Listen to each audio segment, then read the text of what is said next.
It's a Countach. It is. Sylvester Stallone. Yeah, I know. You noticed? I picked up on that. Adidas warm-up suit. There's a lot. That's a lot to digest. You know what's funny is they 81, didn't show his right foot because you know where it's at on a stool. It's on There's It's on an Apple box. It's on one of the- What drove you to move to Texas? Actually, I got the phone call from Aaron Kaufman to do a TV show. I actually just ended up going by Gas Monkey one day and standing at the fence like everybody else. And one of the guys walked out just saying hi to everybody, and I said hi to him. I told him I was part of the other team, and he goes, "What do you mean?"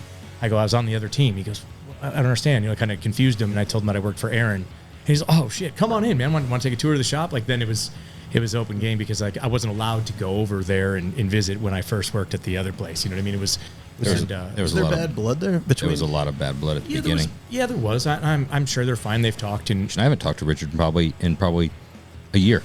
But we talked a good bit, and texting back and forth and on different stuff. And Bill, text him now, see if he answers. I'll text Richard right now. Text him. Up high, and you can kind of see when they're all the slammed, good they stuff look like down there. Ass ends up. When they're slammed, they look like that's what I think of always. Like, yes. He said all the good stuff. All the bits and You enjoyed it. You were having a cigarette. Shit, I'm sorry. What about that? What about what? Is it he probably thinks you're. I don't even know what to say. Yeah, put it on speakerphone, dude. What's going on? Welcome back. Another episode, Oil and Whiskey. This week in studio, none other than Josh Freeman, known as Lolo Metalsmith on Instagram, owner of Freeman Fabrication out of McKinney, Texas. Man, You've done your research. You did your homework, dude. Yep. As always, this episode is brought to you by WeatherTech. Floor Liner HP is WeatherTech's top-tier floor mat. It's the next generation of floor mat protection after WeatherTech's best-selling flagship product, the Floor Liner. A necessity if you care about your car and want to keep it looking pristine. New car, help maximize resale value when it's time to trade it in. Older pre-owned car, make it look better with a simple interior refresh upgrade. Mask the wear and tear. Laser measured to fit your exact make and model, with thousands of applications available for older and newer models. No one has the depth of coverage that WeatherTech offers, constantly adding to the list with its latest vehicle releases. High-wall design for ultimate year-round protection, its raised edges contain dirt, water, sand, snow, and everyday messes, keeping that factory carpet in its original condition. Super durable and hefty, so it lies flat, won't warp or degrade over time. Soft touch feel, nibs on the underside, and retention devices help them stay securely in place. American-made in Bolingbrook, Illinois. Go to WeatherTech.com to check out their Floor Liner HP and find your application. Josh, welcome to the show, man. Honestly, thanks for having me, man. I'm blown away that you found me, even though Dude, anything about me. we didn't find you. We knew who you were. Okay, well, I we just appreciate got to you. Connected. Yeah. Well, I'm already exhausted. I just got here. It took me on the grand tour. It's unbelievable. The facility you guys have here and what you're running is unreal. Obviously, I gravitated towards the fabrication shop and was just blown away at your guys here. Thank you. Thanks, man. I appreciate that. Yeah. You just flew in today? I did, yeah. I'll fly out later tonight, too. In and out. Yeah, I got to get back to work. Dude, that's, Iron Man in it, huh? Got to get back to work and the kids. And first day of school starts Wednesday, so and we got all that going. So Fuck yeah. Did you raw dog it on the plane, too? Have you heard about that? The new thing? Like, not like what we think. Or? No, this is different. Part of it. Have you seen It's that? a horrible name for it, but I know all what the you're kids talking are about. talking about. There's like these, they'll get on, they call it raw dog in a flight.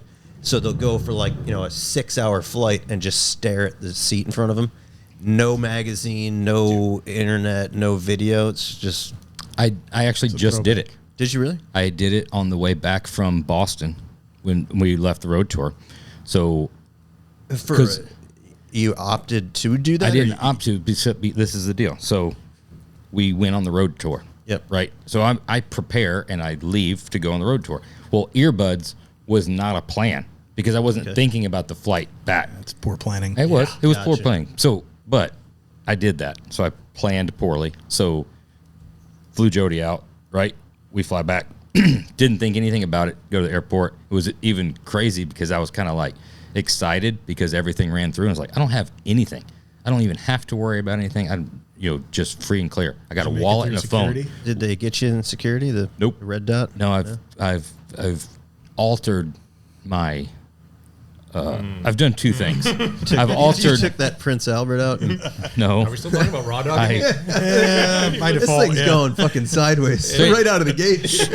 the first part is I got on the plane and realized I didn't have any earbuds, and then also there was no in-flight entertainment, so I couldn't even get earbuds from things. So that was a 2-hour flight. Had your wife with you?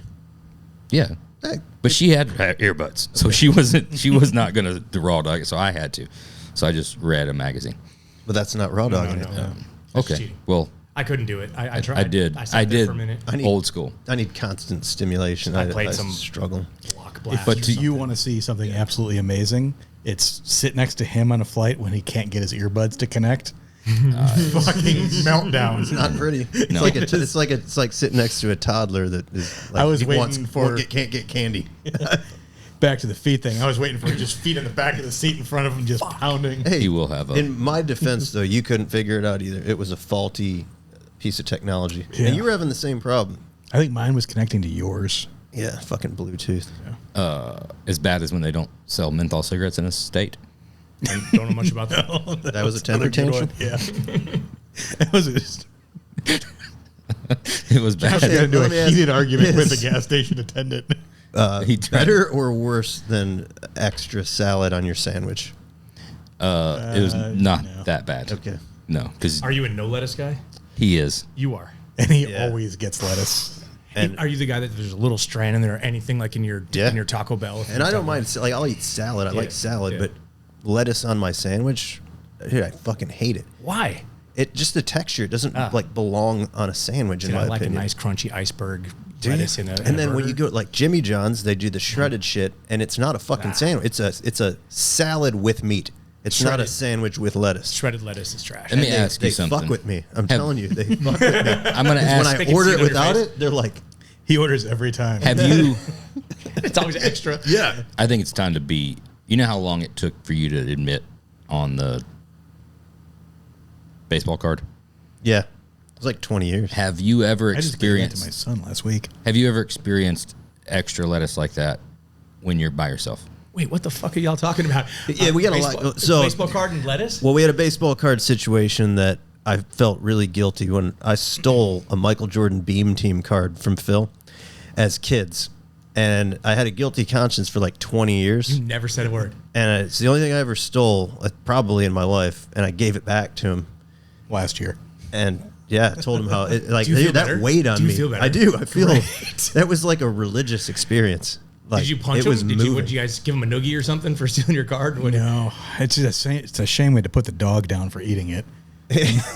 But dude, like all the that. problem is it appealed to the inner bass in me because the Beam Team was the sparkly card, the hologram. You had to have it. And I just had. There But it was no tainted not for having 20 it. years that you couldn't enjoy it because it was tainted. Yeah, it turns out Mike- it's not worth shit, right? No, it's worth like $100. Oh, hey. well, Yeah.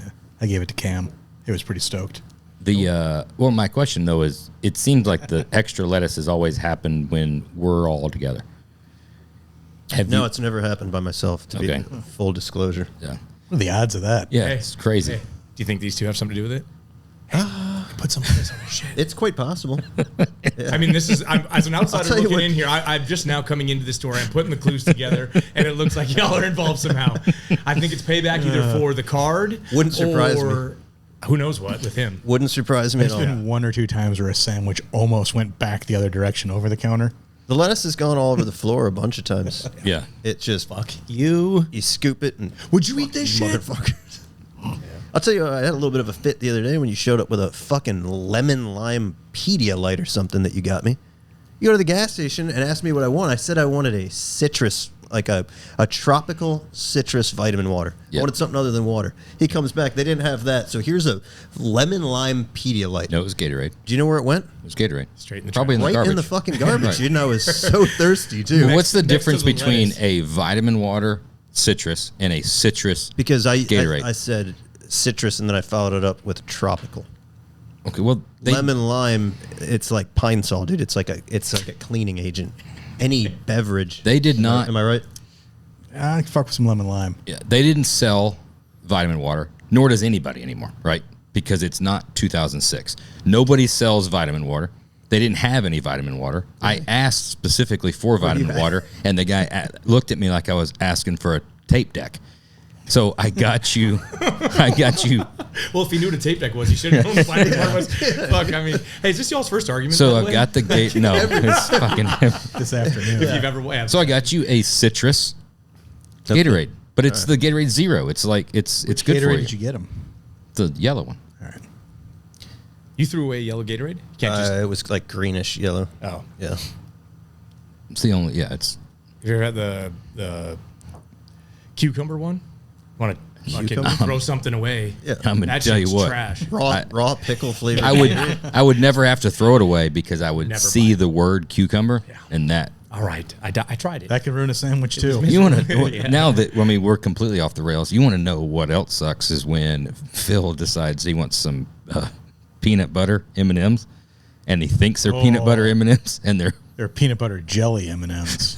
it's the worst. Disgusting. Dude. So my daughter and I, we found peanut butter and jelly Reese's peanut butter cups, and we were all pumped on. Let's just try them, see what it's Yeah. like. Garbage, Really? Absolute trash. Jelly. We were so excited. We searched for I them could for see months. that. I could see that. It makes being sense, right? Good. Don't try them. Here's a wild, outlandish statement. Okay. Jelly only can be in a jelly jar to be applied on things. When you take jelly and put it in other stuff, jelly donut sucks. Yeah? Peanut butter and jelly candy sucks. There's never time. What about an Uncrustable? You ever had an Uncrustable? Yeah, I hate them. I know that kids are like they're that you're Peanut telling. butter jelly sandwich. Yeah. Well, yes, but it's a prepackaged. No, you got. It's not. You got a point there. Jelly doesn't belong in anything. Not jelly unless or it jam. Came out of the. If I don't want chunks in my jelly. Jelly needs to be self-applied. Fair enough. Yeah. It's a Dude, true that's statement. fact. Are you a That's grape guy fact. or a strawberry guy? Strawberry. We just had this conversation yesterday. Really? Yeah. Late to the game, sorry. We were at breakfast yesterday. And they said grape jelly ruined breakfast. Yeah. I'm with you on that one. I hate grape. Yeah. Hey, that's a great start to this podcast. It's an We are, amazing start. yeah, nailing While all we're the while we're important getting started, I need topics. you to do me a favor. Toggle through that OW screen, will you, a couple times, and just see if something sweet comes up.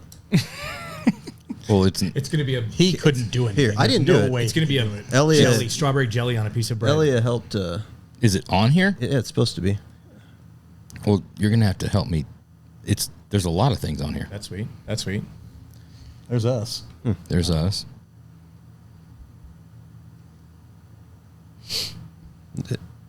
It's not there. Hold on. I told you there's a lot of things on here. Oh, there it is. Okay. That's hot as hell. Yeah, I wanted something new. But there's I wanted something. it's not new even for this. branded. Oh, in the background, OW. See, Oh, it's okay. floating in there. I thought we'd mix it up this week. It's nice. Yeah, it's a Countach. It is. Sylvester Stallone. Yeah, I know. You noticed? I picked up on that. Adidas warm up suit. There's a lot. That's a lot to digest. You know what's funny is they 81, didn't show his right foot because you know where it's at on a fucking stool. on a There's wood- no there's It's on an apple box. It's on one of those wood crates for sure. there's no way he's sitting there straight legged in the back. Dude, That's a low car. I don't know. True statement. dime piece right there. Dude, I don't know. Don't know. Oh, we'll ask. I think that's going to be a part of our new standard questions when we get to it. Is going to be Bert or Sly. I think it's on fucking Bert's back. Right, his other foot. Bert's laying face down. He just roundhouse kicked him with those fucking sweet Adidas boxing shoes. How many of y'all had the Countach poster in your room? Oh, I did. Well, I didn't have it in the staple. room, but I had like the ones you get at the fair. Oh, yeah, that yeah. came framed. Yep. I had the big, long one. I think mine actually was white, not red. If I'm not mistaken, I had a red, white one. It's like the 20th anniversary car. I had 20th the anniversary, Alpine poster that had a Countach on Alpine audio. it. Head unit, yeah. Then Jordan. What about Jordan? I had the wings. Yeah, You had the wings?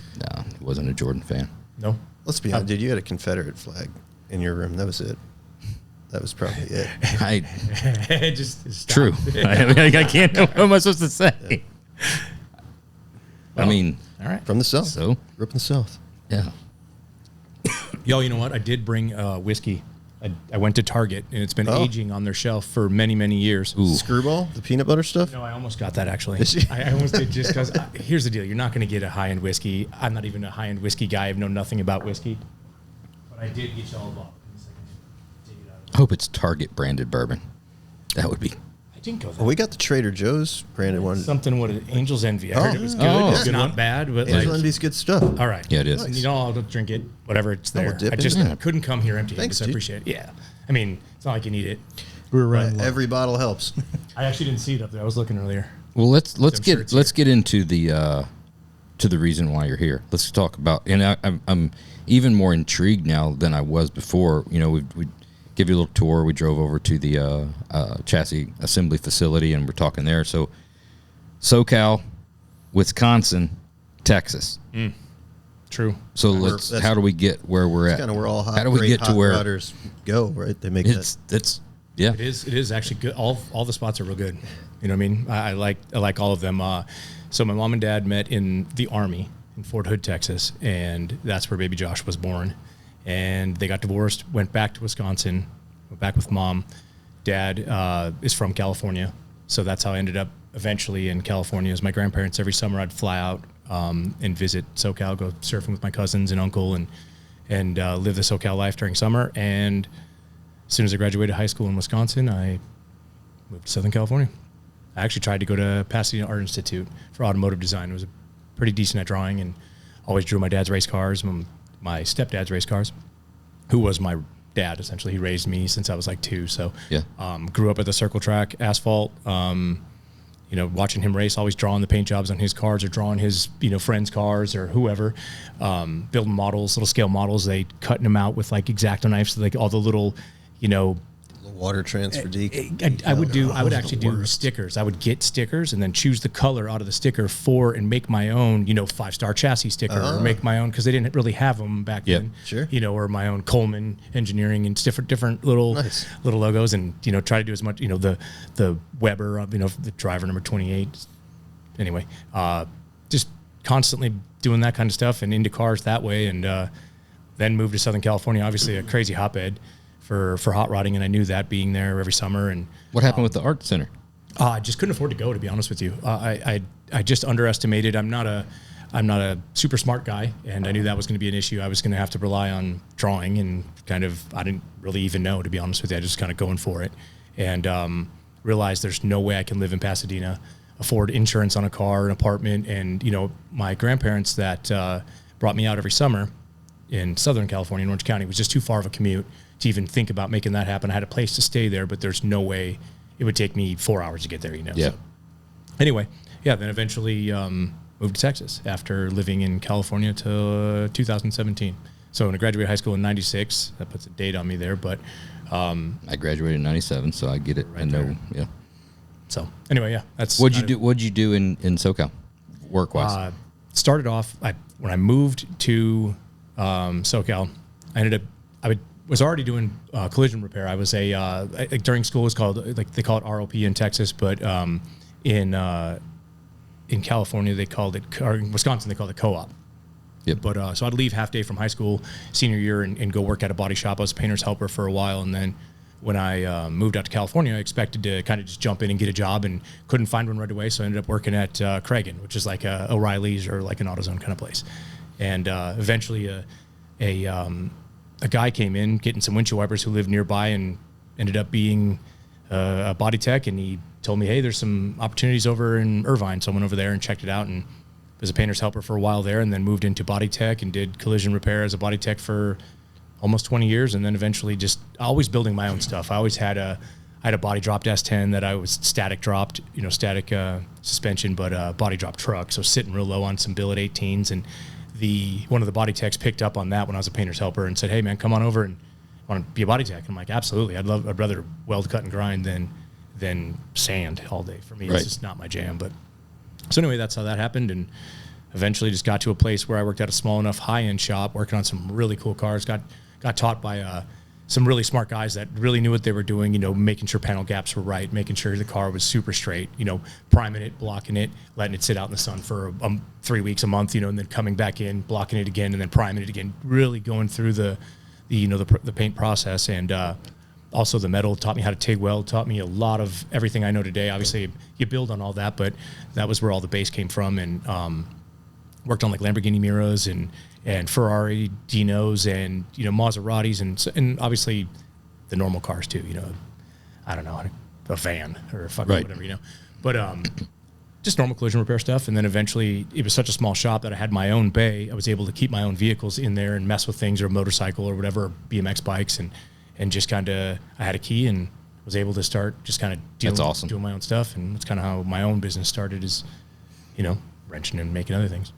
It's amazing the amount of collision backgrounds that we have.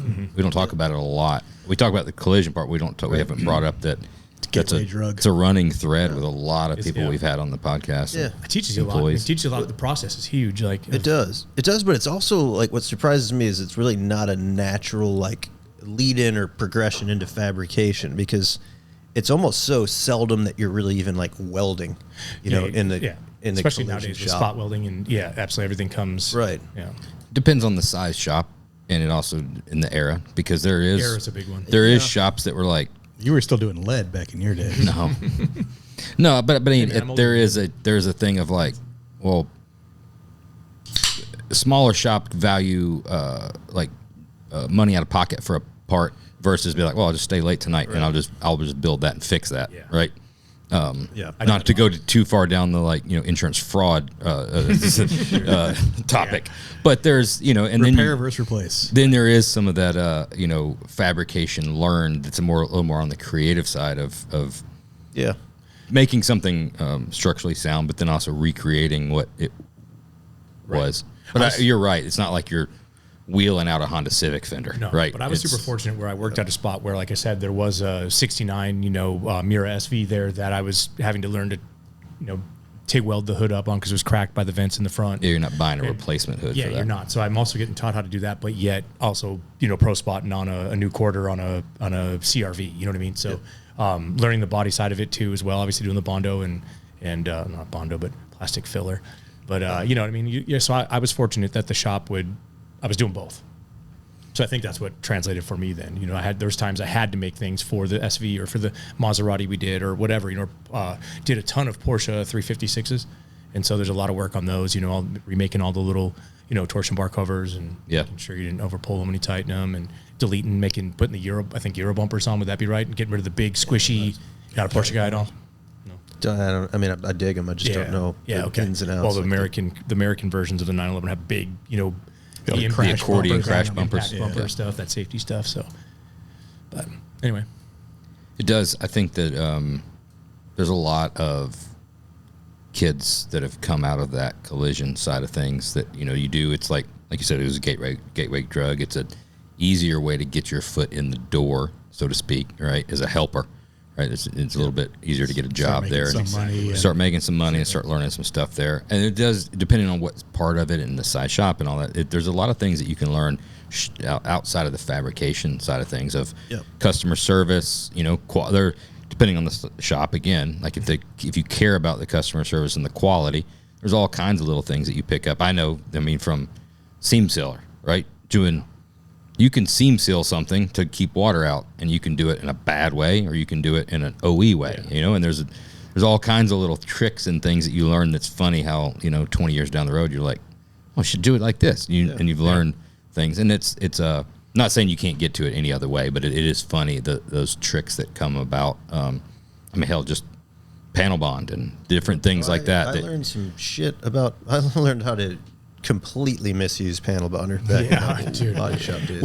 If you're attaching two things, then you're using it correctly. Yeah, but when you're filling, you're supposed to be using two-sided tape, and you use a panel bond. when you level a car out and you're using it incorrectly, and then you tape the bottoms of the floor pans. It's not for filler, and you flood it in there and then brush it in with self-leveling. You take a bunch of acid brushes and tape them together because you don't have a paintbrush there, but you have acid brushes, and then you. Yeah, you're using it incorrect. Yeah, it's incorrect. Cut them short so they got the good pattern. Yeah. You don't want the fur. Attachment, great. Using it for a substrate or filler, incorrect. In emergency repair, though, panel bonder. I've done some shit with panel bonder. I've seen a guy take two billet pieces that he made into a lug that had a crane. He was lifting his Tesla truck. He panel bonded two pieces of machined aluminum together and lifted a whole entire a whole entire Tesla truck.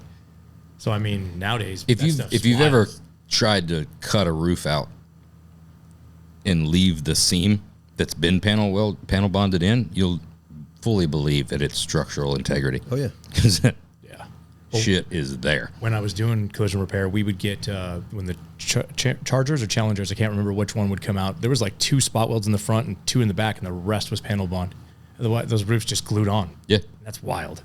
That's crazy to me.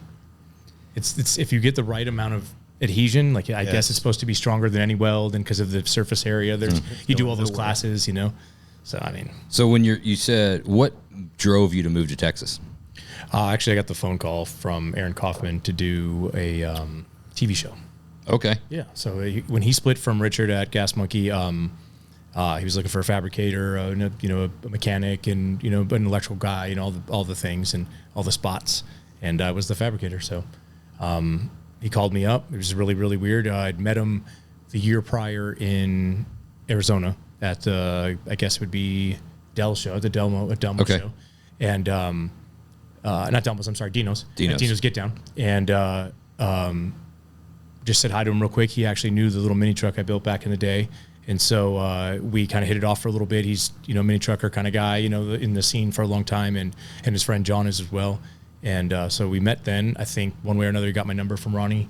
And I guess the rest is history. All of a sudden, I got a phone call one night just sitting at dinner, actually, with my family.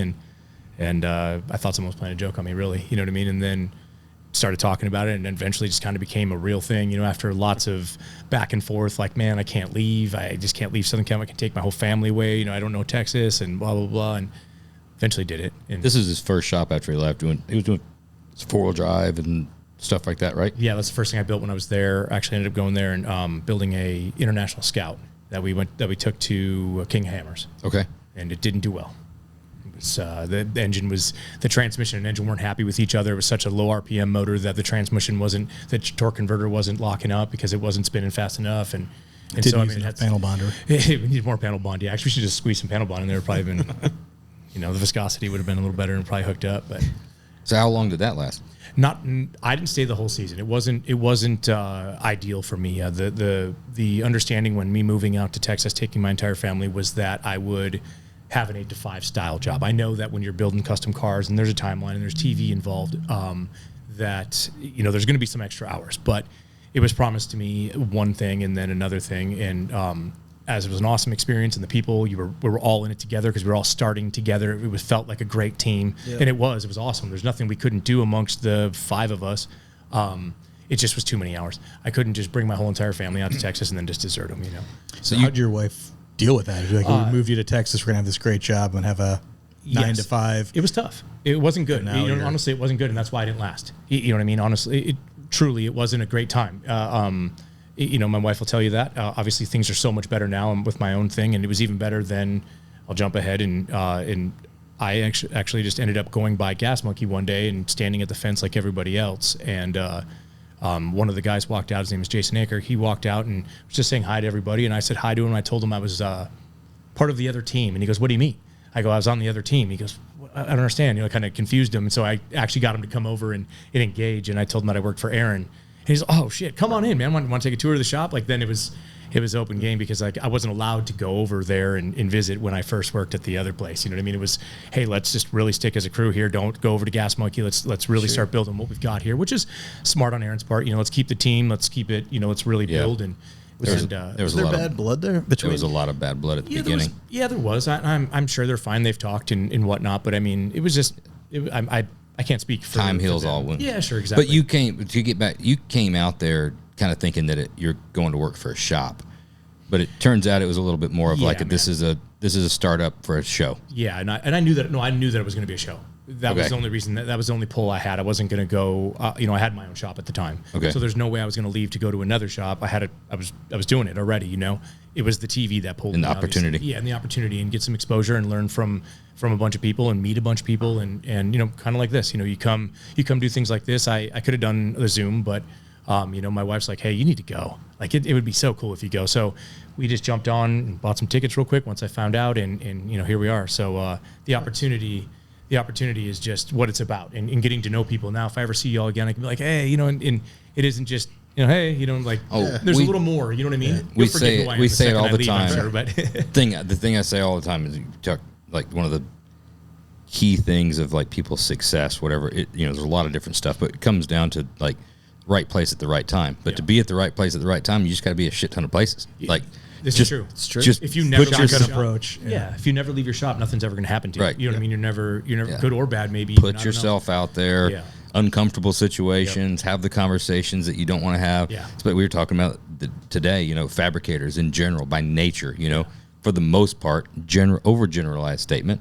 There's a lot of introverts, right? Mm-hmm. It's different. You're artistic and you want to create and you want to do things. It's very rare when you see somebody that's really good that way. Then also just be like, never met a stranger, just going to go up and have a conversation. Right. So it's hard. Sometimes you got to do. It's probably 50-50 on that. You think so? On the fabric. I mean, you get a lot of guys, like you said, that they just want to be like, dude, your hood down, don't fucking bother me, headphones on, I'm just creating. And some guys like chase the limelight. Yeah, chase the limelight. And there's either way, there's nothing wrong with it. No. Some guys like to be a part of the big, the whole industry and the big picture. And some guys are like, dude, just leave me the fuck alone. Let me do my thing. I'm both of those guys, though. I like to be in my shop. I have a hard time leaving my shop. You know what I mean? I really like to be there, but I also enjoy the shit out of stuff like this. You know what I mean? I enjoy talking and learning, and I've learned so much today just from taking a tour of the shop. It's unbelievable. I spent probably the first 3/4 of my career being like the first guy. They're like, just leave me the fuck alone. Let me just do my thing. And then I was just kind of like forced into it. Like you do a few videos here because you got to market the product, and then you're at SEMA, and then somebody stuffs a mic in your face, and then it's like, shit, like I got to do this, and then it's like, well, I don't like long for it, but you get a little more comfortable with it. But still, it's not about you. You're not supposed to like it. It's still work. I'm still definitely the like, if I had the opportunity to just like hood down and get after it. But And now here you are. Look at this. Here we are. Yeah. Like 10 years ago, we had pretty good relationship with Rob McGaffin, the photographer, and he'd shot, I don't know, 20, 30 cars and chassis and stuff for us. And then one day he's like, I saw a video your brother did. He actually talks. Like, I didn't know that he was like social. Yeah. You've blossomed into I hear that a lot. All grown up. Dude, I've known you for 20 years. You never said a fucking word. Now I'm like, you're on a podcast. Yeah, you won't shut up. Huh? No. But it's the point is even though it is out of the norm or uncomfortable, it's just like any other part of a task. Sometimes there's shittier parts of the task. Sometimes you don't enjoy them. You can't sometimes pick and choose which ones you're gonna swallow or not. Right. It's like, it's part of it. I've got to do, even not like putting yourself out there to be famous or whatever. It's just starting a small shop starting out. Yeah. You go to that first little, local cruise in, and a guy comes by. It's not in a lot of people's norm to go up and be like, hey, let me tell you about the car, blah, blah. Or if a guy asks a question, it's something like, I'm going to let the work speak for itself and blah, blah, blah. But then sometimes there's the dude who wants to tell you all about the car. I know that. Dude, I can see the car. Like that might be me. I'm sorry. I'm a bit of a talker that way. You go right into it. What I usually do is point out the flaws, which is like everybody, my wife as well, and all my friends like, dude, knock it off. They don't see that. They see the whole picture. They think the thing's sick. Shut up. You know what I mean? That's a part of my. There's there's a proper amount of making sure that you're accessible. If that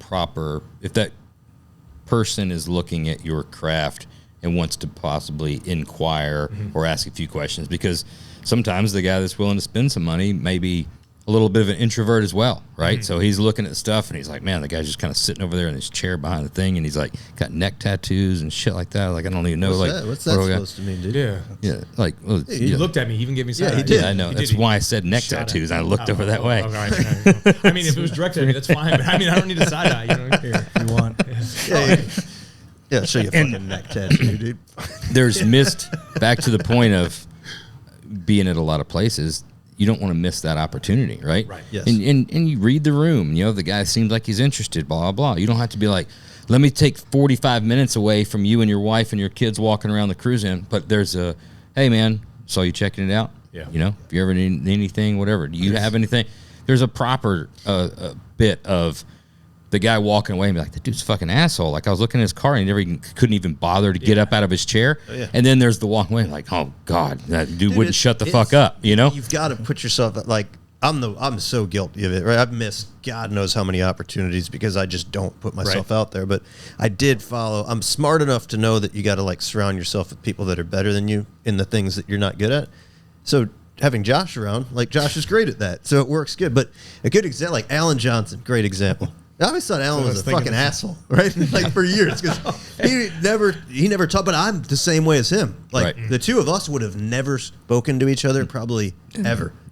It had just been, Head a nod. nod. And both turned around and been like, that dude's an asshole. Both of y'all saying the same. He's probably, I guarantee got he's a saying this. podcast. He's like that. He's got a podcast Yeah, somewhere he's like that talking name shit, Jeremy over there, roast shop, fucking asshole. Yeah, more. But you like once you finally that are in the. See, I'm friendly enough with them now. We're friends Exactly. enough. I can do shit like that It because kind of it sounded took, like him. Yeah, it took like probably Josh connecting us and like because we're both probably very similar. Yeah. But Interesting, there's yeah. so many fucking people in the industry like that. But you've got it. I mean, you really got to dig deep and put yourself out there because, like I said, I can't tell you how many like probably great opportunities I've missed. Like I said, I'm a talker. I think it bodes well for me. I end up with the customers. They really like to hear what's going on with their car. If you're quiet about it too, and they're just keep on sending you that check every week or monthly, however you guys bill, but like, and you don't talk to them, I think I always try to be. Right. I overshare, obviously, a bunch of pictures and just talk them through it, tell them how cool it's going to be, how different it's going to be than anybody else's. And I mean, and you just can kind of sell your work that way as well. I think I don't think you can kind of talk your way out of it. I'm sure you can get annoyed. Yeah. But I think you wouldn't talk yourself out of work. I think they would like that reassurance, in my opinion. That's just what's worked for me. I don't know. Sure. I just wanted to touch on it because it popped in my mind as you were talking about it. There's a proper level to it though, because we've seen opposite ends of the spectrum. How many shows we've gone to and you're going around even, judging cars or doing picks or just walking and just looking at stuff. And you've had the, employees that are there, right? And they're just like on you, Oh, yeah. and they're super excited and stuff like that. But it gets to a point you're like, all right, enough, right? Hey man, nice car. Thanks. We did this. Yeah, but Yeah. is that different for And- y'all because you're roadster shop guys? Like you are the guys, you know what I mean? No, Like, I don't think you so. wanna Nobody be- knows. Nobody really knows who the fuck we are. It's anybody that knows what. Look, I mean, we've all been doing this for a long time. So Yeah. to me, I enjoy it on a certain car. Like it's cool. Like Troy came out here with their Roadster, and Has him and his Adam. sponsor check showed up yet for all the? Okay. Yeah, it's coming. But they, All the mentions? that's a car that Waiting you for the need AARP you check to need come a in. tour of, right. Because it's so fucking over the so top. intricate, yeah. But there's some cars you just want to look at it and you could take it all in because I know what you did. Right. And you don't necessarily need I don't need to know the patch panel that you put it. Like, dude, there's a patch panel. It's smooth, it's done, it's like, and it's Run of the mill stuff. yeah, and- literally shut the fuck But up. then there's let me just enjoy it. enjoy it, yeah. I like it. I'm I like looking the at it because stance. it's I like really it, yeah. cool. And I'm But there's taking the in all the opposite. good. But My point was, and maybe we're a bad example, but customers are probably different. But there's also the time when you're looking at something and like what you're thinking is, that guy's an asshole because the guy's just sitting behind his car and he's like, can't even bother to be like, hey, nice car or whatever. And he just kind of gives you the heads up. And you're like, we don't need a dissertation. Again, we're probably bad examples. My point is there's a proper amount of interaction Absolutely. with that person. I've had many times I've walked up to a show, like the normal, not cars and coffee, but something, on the main street of your local town, and you see a cool car, and it's like the coolest one there, and you walk up, and unfortunately the guy probably knows it's the coolest one. You're like, hey, man, is this your car? He's like, yeah. Sick, dude. Thanks. Like, just walks away. He doesn't. I want to talk to you about it a little Right. bit. I mean, let's. It's the coolest car here. I'm a car builder. Let's talk about I something. apologize for doing that to you, dude. That was probably Yeah, that was it probably was pretty me rude that when I I'm was just down like, here. Yeah, Give me thanks. that. Like not to derail as much as this is probably going to, but we'll get back. Speaking of car show interactions, the One of 311 FRC coupes in Arctic White. Excuse me. no, the dude- Mikey's got enough on this podcast. No more. yeah, not too much because nobody listened to it. So it's like, Don't you dare! Because if you joke about mine this way, no, there's only one person that will joke.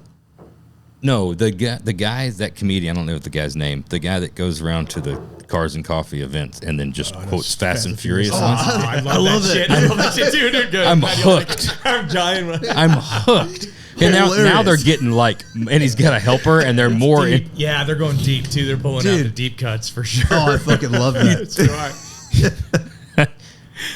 Watching the reactions of some of these guys, it's really, really good. It is. I have to find what the guy's name I feel is like so we can give him most a people shout. But don't catch on. You know what I mean? Like right Yeah. away. This guy's in a driver's suit. Yeah, so I mean, walking up in the racing suits, kind of.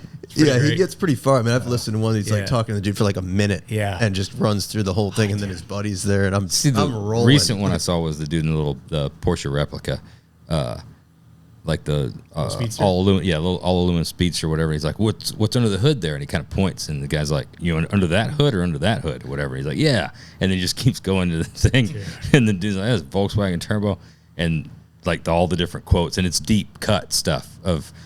Yeah, my name's Hector. I can't pronounce the last man name. And he just goes, So good. We got to find this. Those Yeah. are all good. I love that. He's got another channel too where he's like a SoCal surfer. oh, yeah. And it's just, man, everything's about giving a preach. So you got to give a preach to grass. I mean, it's just so green and like the way the grass feels on your toes, and just goes on these like 15-minute I haven't seen that. stoner runs. Is that the dude that goes into like the council meetings. the town hall yeah. things? Yeah, is it Okay. the same guy? You seen that? I've seen that. I don't My think- buddy no. John, it's not Yes. John. It's like Xander or someone like something. Yeah, like, when "Buddy they go- Xander, he was saying that the surf was fucking epic today. It's like, I think it's only fitting that we all go down there and check it out. You know what I mean? Like just It's the same guys that do that. Oh, is it? Because they come, the one they go in and talk about opposing the bill to something about bearing arms, whatever, and they're both in tank tops. Oh, Like, we've been yes. working on these pipes for years. Let's make sure. The guy and all keeps these saying, old heads, all these old head councilmen. yeah, it's not pertinent to the situation. That's so funny. Though, again, off on tangent, Yeah. I've got to start getting out of my norm because I am full blown addicted to just Theo Von clips right now. Because there have been bangers, He's one unreal. after another. I saw him And interviewing Hank Hill the other day on like a cartoon. Did you see Yeah, that? it's a big sponsorship Yeah, they're I was doing like, for King of the okay. Hill's coming back. Well, But when I was one- at your house over the weekend, he was just all night long playing them on the TV. They're amazing. They're funny. What the stuff he was telling Trump though? I was dying. Like in that's a Oh, serious he's talking about, interview. he's talking about He's doing talking about, like, cocaine and stuff like that. prostitutes and He's stuff like, so you really struggle with it. He's like, oh, yeah. The one, though, he just did one with Joaquin Lance? Phoenix. I didn't see that. He just did an long interview with Joaquin Phoenix, and he had two things. One, Joaquin asked him, his show's called This Past Weekend. Okay. So he asked him, he's like, well, so this past weekend, where'd you come up with that name? He's like, because I started on a Monday. Yeah, dude. And that was his answer. And it's just such a way you're like, it hits you. Then he had a thing that when he was living in California, he wanted to meet Joaquin Phoenix, and he knew where he lived because his friend told him. So Theo Von had this idea that he was going to start this shoe store called These Boots Are Made for Joaquin. And it was going to be the name of the shoe store, and it was only to do. He said he was going to do whatever he could to start this shoe store. These boots are made for Joaquin, and just for Joaquin Phoenix to see it and stop in. Yeah. That would be his opportunity to meet him. He's like, and so he started laughing. He said, "Would you have stopped in?" He said, "Oh yeah, I would have stopped in." He said, "See, it would have worked. I would have got to meet you." And I love when he goes so deep, like, but never mind, it's probably a bad idea. Like, Yes. then he'll backpedal on it and stuff. He- Dude, he's so funny, man. I love He's fucking hilarious. He is. everyone, funny, dude. his cousins in his family and the people in his town that he just, I don't know whether he's making them up, obviously, but Yeah. just everyone is, he used to have to bury some dude's shit. Like, you know, I mean, in his backyard. Like, He's got a delivery that's unlike anybody else because it's It's a heck of a sense of humor. the first unreal. 4 words get you, like in whatever he's saying. Yeah. So I've got to purge myself from that. I love Theo Von, Shane Gillis, all those Shane guys, Gillis dude. is another. Yeah. It is Shane funny. Gillis is most recent. What is Beautiful Dogs? Is that what? Yeah. Yeah, dude, unreal. I've been watching the tires.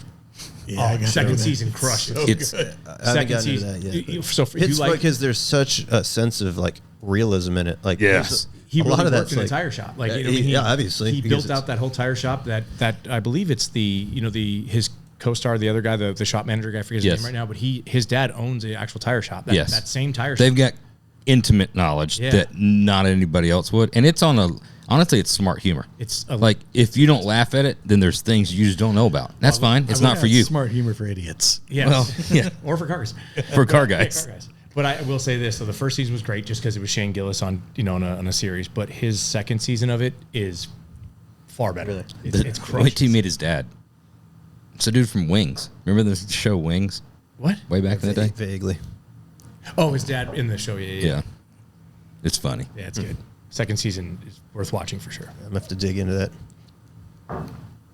His SNL was the best SNL they've done in 25 years. Yes. by After far, he gets canceled. by far the best SNL in seen it. 25 years. He cracks me up with the Trump impersonation. Yeah. Kill Tony. Yeah, Kill Tony's just Unreal. so good. I got to take Kill Tony in snippets. You I just can't watch. the Facebook shorts where they That's just it. recap like the bangers. That's all I and can it's do. 30 seconds to a minute. Yep. And the rest of it's, eh. Yeah. Dude, what's his name? Is it Adam Ray or whatever? The Dr. Phil? Yeah. He's phenomenal. That whole group of people, Tom Segura and all those guys are just, it's all of my entertainment. Yeah. Like, it's what I love to watch. Have you seen the new ones where he dresses up as Tony and is sitting next to him? It is so good. I haven't seen that. It's And mocks him for being gay all phenomenal. the time. Yeah. Well, that's the dude who'll great. never be on the podcast. Tony Hinchcliffe. Stop. We met him, You did. and Josh. I give him a compliment. Yeah, how you don't like him. No, Just came right out of the gate. We went to I didn't say that.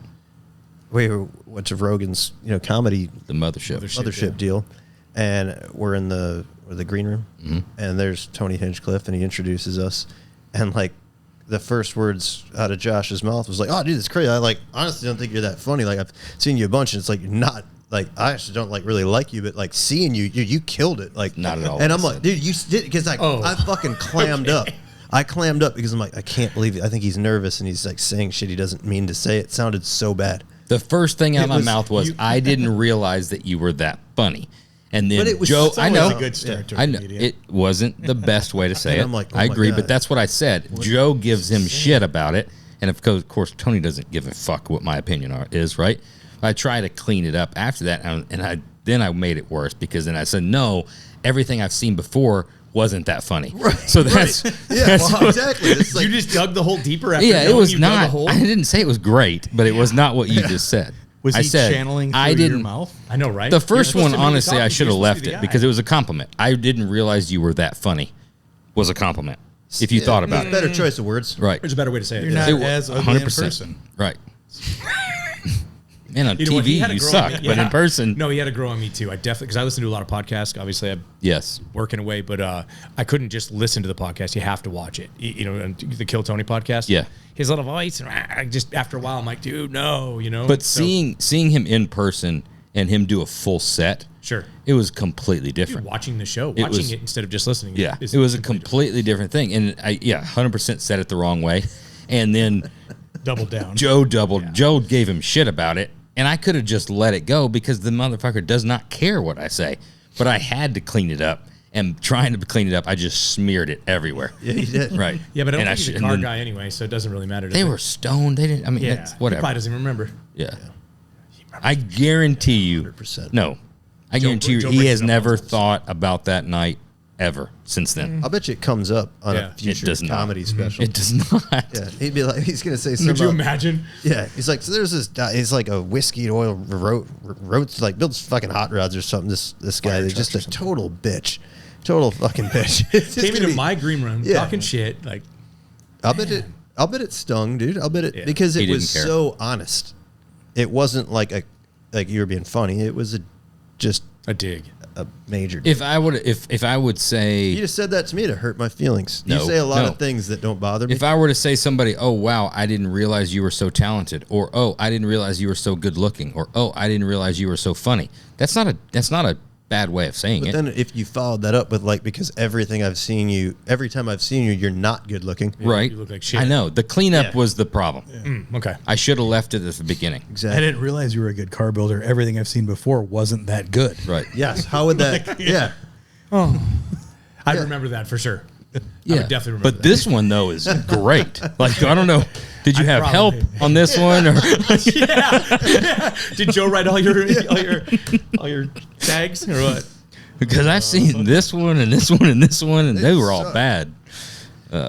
So So he hates you, and you never get him on the podcast. That's what we come to the conclusion. That's right. He wasn't coming on anyway. he doesn't No, even know I who think he the owns a fuck yellow we are. Corvette, a brand new yellow Corvette, Does he really? or something like that. Like if I've heard right, listening to all the podcasts, We could probably have the matching vest. We could have fun with that. and the belt buckle and the Yeah. I think on a comedy level, we could hang with him on making fun of him for a yellow Corvette convertible. yeah for sure. The ball busting is the best when they have some of the regulars come on and they just start throwing Dude. shots at each other. And It is great. Like the protector parks and stuff like that, where they're just having at it. It's always good. Again, back to another. We gotta name it. We gotta name our pre and post paid for subscription of the oil or whiskey. This is probably have to do waivers, but Probably waivers. that's gonna be. I'm thinking voice over and animate it, and you're totally fine. You can get away with a lot that way. Anything that's a away with cartoon, anything. South I mean, Park look at has South- gotten away with it. Dude, Beavis and somehow. Butthead came back now. You see that? Oh yeah, Beavis and Butthead are back. They're actually on Call of Duty and stuff too, which is it's funny hilarious. stuff. I just Beavis and Butthead doesn't hold up.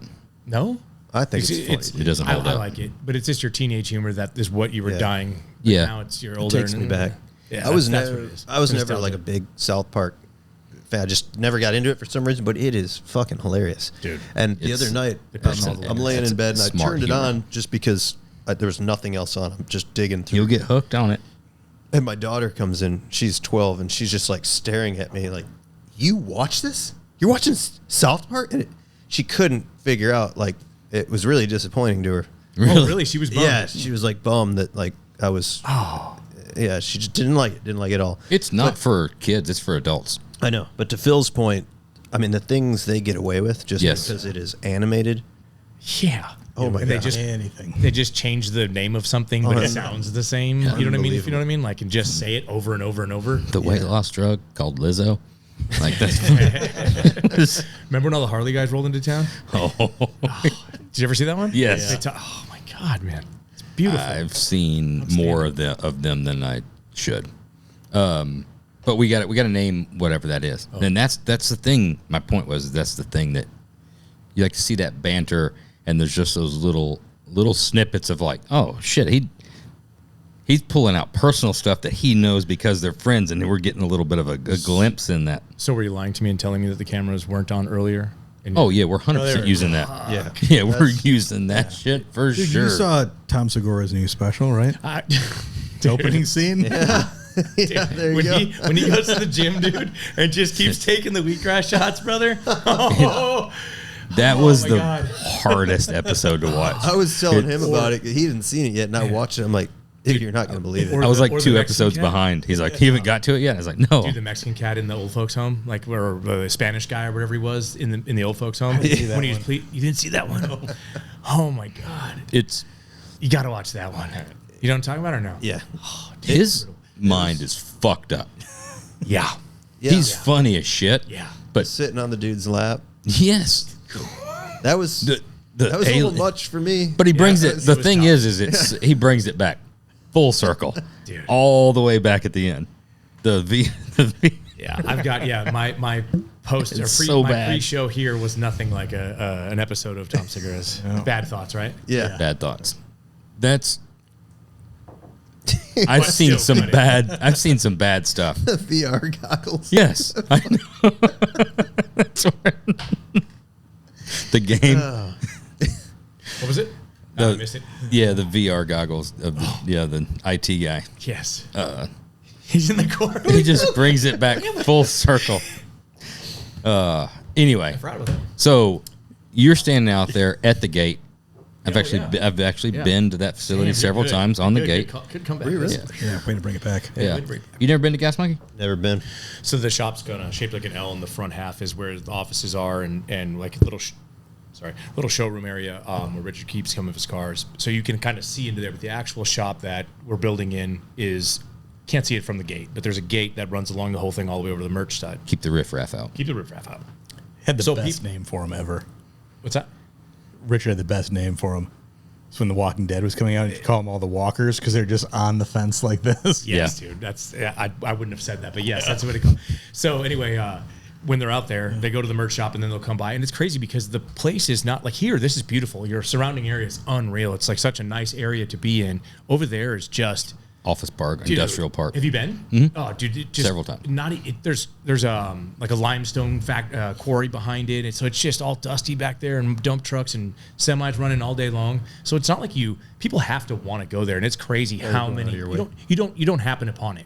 You know what I mean? There's some massage parlors down over that way. There's a gas station. Yeah, then it would make sense that you're like in the area and you're just right. After taking care of business, getting loosened up, you want to swing by and grab some merch. But anyway, people have to want to go there, and it's crazy how many people go there, and they're just standing at the fence. It's unreal. I mean, busloads. It seems like And so anyway, I was standing at the fence one day too, checking it out, and Jason came out and I told him what I told him, and he pulled me in, and I met Mike and all the guys and stuff, and just kind of told him my situation, and so that it didn't work out over at Aaron's place, and he goes, man, you should come over here. There's AC, and it's bitching. I'll talk to Richard for you. So I gave him my number, and I first kind of inquired about other fabrication shops because I was looking for a job. I was essentially out of a job. I'm out of where I literally just moved my entire family here, my whole entire home. Wife is super happy. Wife is super stoked. She's stoked. She's stoked now. She's like, this literally is without awesome. a job. Yeah, Is she working? You got kids at this point, or you stay-at-home mom?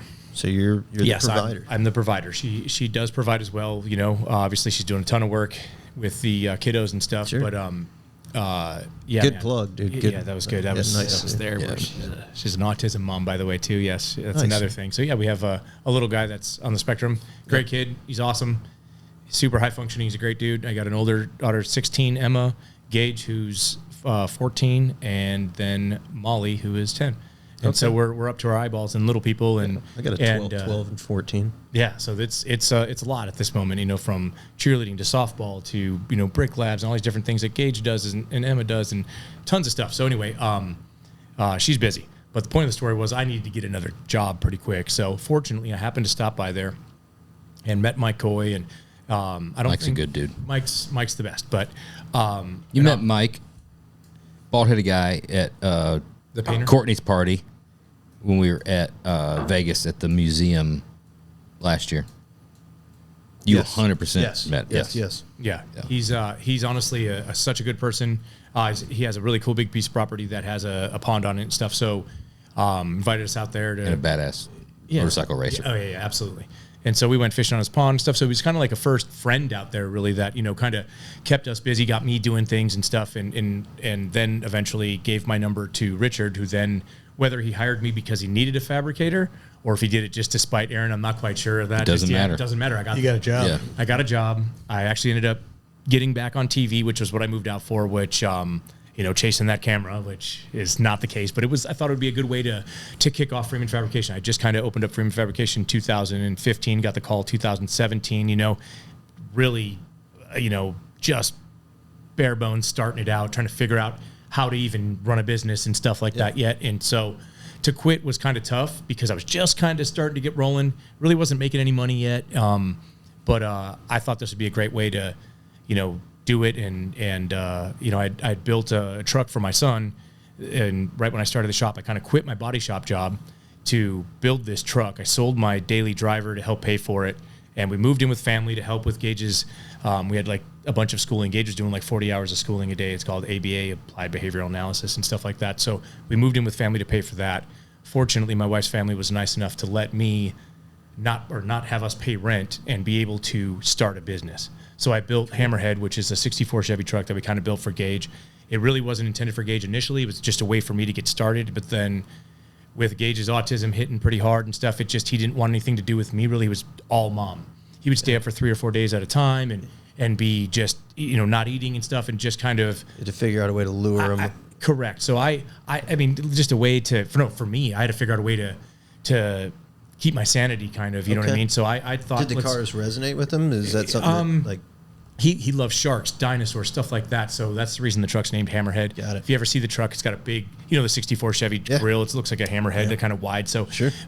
We painted it like a grayish color. But anyway, that was my way to kind of cope with it, I guess. You know what I mean? It maybe wasn't a positive thing, maybe 100%, but I did it, and it ended up turning out great. It was there it is. It was a good way for me. That's my kind of, like I said, that's my way to deal with things, is just put my helmet down like you do. Stay quiet, put your helmet down and get to work kind of thing. I like it. And so we built that, and that was kind of a good way to jump off for Freeman Fabrication. And then that's how I ended up earlier, like I was saying, I was at Dino's and met Aaron, and then got the call. So now it's kind of all coming together. I apologize for the convoluted story, but Yeah, dude, we're known for like really staying on on track. task. It is so structured. That's the thing that the listeners but love, is the lasers, fact that we just go actually, from yeah. topic to topic. Well, I hope you all are following. Yeah. The point of the story is I built the truck, started the business. It was a way to start the business, to getting exposure with that truck. It's a good looking truck. And then, thank you. Then I got Aaron's attention enough to give me a call, and there it is. There's a ton of work into that thing that I could go into. There's 2 inches added here. There's this, but you don't want to hear any of that, right? Because you're just enjoying. Because you're just enjoying. It's on the ground. I can see that. Right. Right. The rockers are touching the ground. That's all right. I built the chassis, but that's cool. I like the color. Yeah. The color's sick. I would actually ask you what color. It was a Jeep Renegade color at the time, but I added blue to it. So it was like that grayish. They called it SEMA gray at the time. Hood decals fixed. I feel like the hood decals fixed. I feel like good observation. Yeah, I may have set like a bad, maybe a bad example. People moving forward, I feel like are gonna, because I'm so approachable to begin with. They might not want Nobody's gonna want to talk to you because they're gonna be like, this guy's a fucking asshole. And if I talk to him about my car, that's not the case. Do you think they want to approach you though? Probably not. Probably most people probably not. Right. If you're You've got a off, face of like, you're giving off the You think resting that's what bitch it is? face. It's not a bad face. It's just a face of like, Yeah, for real. it's like if you were on a buffet and you're coming through, you're like, I don't know exactly what that is, but I'm sure there's probably something better down the line. I didn't catch that. I didn't catch it when I first. I'm talking about his face. You didn't catch that? I didn't actually. He was I very, hate that you said because that makes that hurts, dude. The buffet reference. Oh wow. Because I know exactly. You know exactly. Yeah. You're like, I don't it's probably fine, but what if? Yes. I fucking hate You just that. throw it on the plate. Just chicken. try How it bad later. can it be? There might be like roast beef down there. Yeah, like, there might be exactly. the meat There cutter. could dude. be. You don't want to fill up on this crappy. There protein could here. even be the infamous chocolate dessert at the. There's no guarantee that you're not the best, but there's still more to be There's seen. a guarantee that there's something better. Is what you're saying. That hurts. Really? Bad. Yeah, it really does. That's He's crying over here. one of the more hurtful things you said, but that's a good looking truck. Dude. I mean, love the cowl mod. It's Fucking cowl mod's cool. yeah. It's just all a lot of hand built stuff. I'm not a CNC guy. I'm not a 3D printed guy. This was 2015. I built this, so the seat's different now. Actually, I've redone the interior. It's got like a blood red interior, which I thought goes well with it. I thought about because I actually crashed the truck. I was doing. Oh God, get rid of that picture. I was doing. I might want to go through and edit maybe my Instagram there now in hindsight, but yeah, man, I was doing burnouts at Gas Monkey. You could just pull in, and it was National Donut Day, and I was just doing donuts and fried second gear. I kept it in second and just kept it, rolling. It's a supercharged 6-liter stock motor, just all bolt-on crap, and fried second gear pretty much. So it would slip pretty hard in second. Just coming out of my neighborhood, went to pick up my buddy Brad, and we went to go eat some donuts for the kids. I'd drop him back off at home with his donuts, and I was going to go home with mine. We never made it to the donut shop. Coming out of the neighborhood, had it sitting pretty low, so I can't turn full lock to lock because you can see how much the tires are. Yeah, when it's aired out, right? Right. So I didn't plan on, getting wild with it, just for cruising. And it spooled up, or however you want to say it. It just shot up to like $5,000 in second gear, and then caught at the top of the gear and just got me enough sideways where I couldn't counter steer, and just Mustang the shit out of it. Went over the curb and took the front bumper and buckled the front fenders, and then when I came up, the door popped open. The driver's door popped open, swung all the way back open, and dented the crap out of the door. The rear end shifted over, blew out one bedside, tacoed front rim and left rear rim, like some damage. So I fucked it up pretty good. Unfortunately, it's just now coming together. Got repainted and putting some Restomod air in it, and just kind of doing a little bit of upgrades and kind of redoing some things that needed to be done anyway. I feel after some of these stories, we should have interviewed your wife, because I'm sure she was super happy with like all of these things. She was bummed. No, my wife's chill. Actually, she's pretty cool with it. She's more bummed on the timeline. It's been 3 years now since I've wrecked it, and that's not done. You know what I mean? Oh, it's not back together yet? It's sitting in my shop Time still, flies. which is another bummer because I'm one guy, a smaller shop, and it's been in my shop the whole time. That space is money, obviously, but it's come together nice. So You want to give out maybe your home address or your cell phone number? Yeah, no. Like if anybody in Texas just shows up and like help put this truck back together. No, I got it. I'm Like late night, like 1, 2, 3 o'clock in the morning. You got it? You got a handle? I got it handled. We're almost done. Thanks, buddy. Appreciate that. But yeah, I don't know where we're going with all that, but there it is. It's a bitchin' ass truck. You're talking about so you met Aaron. Yeah. That you did your thing there. Yep. You go to work you meet Jason. Yes. Gets your number. Yes. He said, "Hey, I'm going to call you." Yep. Yes, Mike. That's Mike where we're Coy, at right now. Mike Coy, I asked him if he had any He went fishing. fabrication shops in the area that he knew I could get. I needed a job. I needed to get going and make money to, pay for everything that it takes to have a wife and 3 kids and stuff. And so Mike actually gave my number to Richard, and whether he, like I said, we hired me in spite or whatever. Either way, I got the job. But I was at Whataburger with my buddy. I was helping him he does punch contracting. So any homes that are brand new, he works with builders. If there's a crack in the seam or, the movers hit the molding, I'm fixing stuff, I'm hanging stuff. And I was at Whataburger and I got a phone call from Richard, and it blew my mind. To be talking to Richard, that's another thing too. I mean, I watched that show growing up and watch that show. Oh, you can say that. Richard's old as fuck.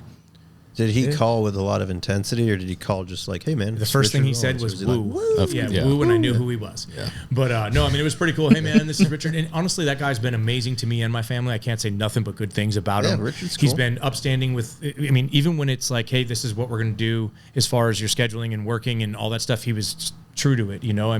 Whether it was, helping out with, one night we went out to dinner. He goes, "Oh, you should go check out this place." When we got there, not just that money's a thing, but when we got there, we were waiting for the bill, the check, and it was already paid for. For our anniversary or for my birthday or something like that. My wife came down to the shop, picked me up, and we went down to Dallas and ate, and he'd already called ahead and paid for it. Just little things like that he doesn't have to do. He definitely doesn't have to do it, and he'd still be the same guy that he is, but he does those little things. So, I had a great time there. It was a little tough with some of the guys at first because most of them were there for a really long time, and now I'm coming in and why are you here kind of a thing. You know what I mean? I'm already fabricating. I'm already, or whatever, whatever the title was or whatever I got put on. That's normally what I do. So I'm like, it was hard to find my spot there initially. Was Keenan still there? Keenan is the best person I think ever. Like, he is just a workhorse and chill and he's a good dude. Funny as hell. Yeah. So yeah, I love Keenan. Yes, he was there. Fortunately, I got to work with him for 3 He's still years. at Casey's? I believe so. Yeah. Once the show was over and we all got kind of let go, and a couple people stayed behind and helped out a little bit until, a couple, I think they did an OBS or something build, like after the show was over for YouTube and stuff. And some of them were there, some of them weren't. But I think Keenan left and went back to Casey's, yeah. Were you just like a really big fan of the show, or do you know all these guys? I was blown away that you know who Keenan is. I know Casey really well. And I know that Keenan went to work for Casey. Yeah. Okay. I knew Aaron pretty good. Yeah. I've been to Aaron's house a couple times and hung out with him there. Yeah. His dogs at the time. Yeah. Name dropping like fucking crazy. No, we've just done stuff. I remember we took. Cool. We get it. All the big names in the industry. Yeah, all the people I know. Got it. We were out there. Awesome. When we built Tim Spencer's Mustang, you might know it. It won the Shine Award. We were out there. We were out in Texas, and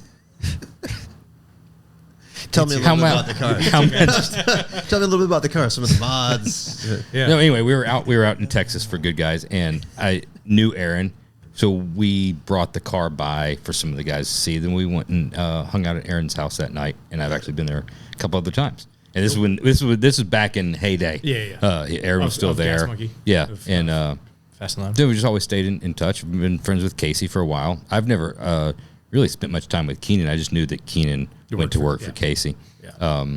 But I was a fan.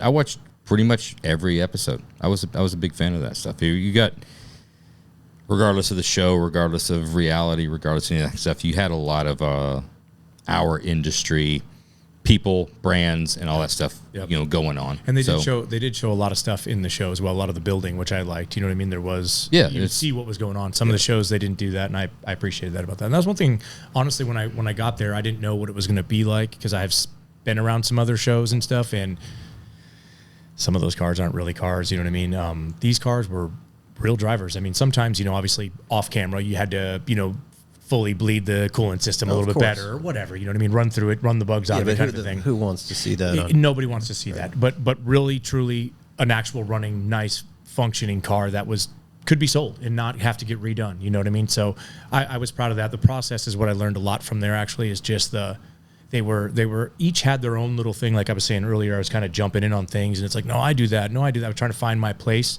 because TV actually was the camera was a commodity there. And so if you could get on the camera. Like, there was some animosity. Fighting with other guys for. They would fight with me and because I was the new guy. Camera So time. the camera guys would want to be like, "Hey, new guy, what do you got going on?" You know what I mean? And then it would be like, there would always be a second person in on the scene. That was a little bit of the problem. But once again, as the time rolled on, it got better and better and better. But Was the woman that did the upholstery as nice in person as she came off on TV? What was her name? Sue. I sat with Sue before. She's a nice lady, man. Yeah. Honestly, She was she just likes giving Richard shit. You know what I mean? I'm fat. I mean, everybody gives every. You gotta be watching for that little stuff. Like, Yeah, you can't listen for that tidbit, huh? Yeah.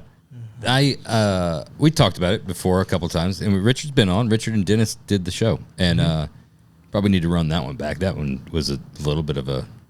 Richard's been the only guest to order pizza during Yeah. the podcast to It get was- delivered on it was screen. full throttle Richard's. Well, it was Richard and Dennis, so you know exactly how dude. that is. That's It's like you two. That's They go back and forth. a measuring contest for 2 hours, Oh, right? dude, for sure. And I think that was pre-garage beer, but they had a number of beers in them. Oh, they Like, came leading up to on. that. They came on tipsy and ended I think blasted. it was like mid-party, and they're like, "Oh, shit, we got that podcast, don't we? Yeah, let's do fucking it. call in, dude. Let's fucking do it. dude. Yeah. Don't ever try to go beer for beer with Richard or drink. Oh, for no, drink. no. God almighty, man. I have a lot of respect for Richard as a person, business person, right? 100%. I don't take all car build. Everybody wants to say what they want to say on style and wild, but I don't care about that. Yeah, I'm with you. The stories, that we know, the stories that we learned about on the podcast, and then our interaction. I haven't talked to Richard in probably a year, but there we talked a good bit, and texting back and forth and on different stuff. And Bill, Text him now, see if he answers. I'll text Richard right now. Text him. He's fucking dropping the shit out of fucking name. They're piling up right next to you. I can see him in between you guys. There's a pile I had to of scoot names. over. Yeah. Let's text him. I think you guys might fight Be in like, this one. "Hey, It Richard." could be. It's yeah. pretty wild today. I'll call him. Hey, I'll call him. Hey, Richard, what's up? It's Josh, and just leave it at that. And I'll bet you the next. If there's a response, it's gonna Should be like we- Josh question mark. Should I text as well and see if he responds? Then it'll be like Josh. See, Who text- responds first? Yeah, See who text he him. responds The to? same Text time. him. It'll be It's a Josh Josh off. Freeman question mark. I ain't gonna do this. It might not be fair. I was just there last week. Oh, That's fine. what are you putting in there? That's a long Yeah, I'm not text. gonna It's do not it. just a Yeah. hey Yeah. dude. What's You up? got this. Nicely done. You win.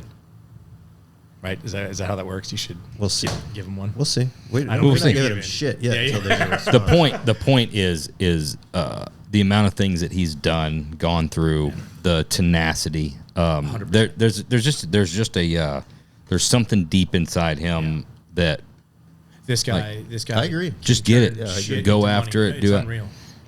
From little things like I heard a story just the other day from Mike actually that they were in a Sprinter cruising along. Richard's like, pull over, take a piss. He jumps out, take a piss on the side of the road, and there's a $100 bill blowing in the weeds right there. Like he's just that guy. He always is lucky. Yeah. We were playing quarters. Some we were at people are some that like way. yeah, we were at some high end like car show where ladies wear hats and I had to be dressed up and whatnot.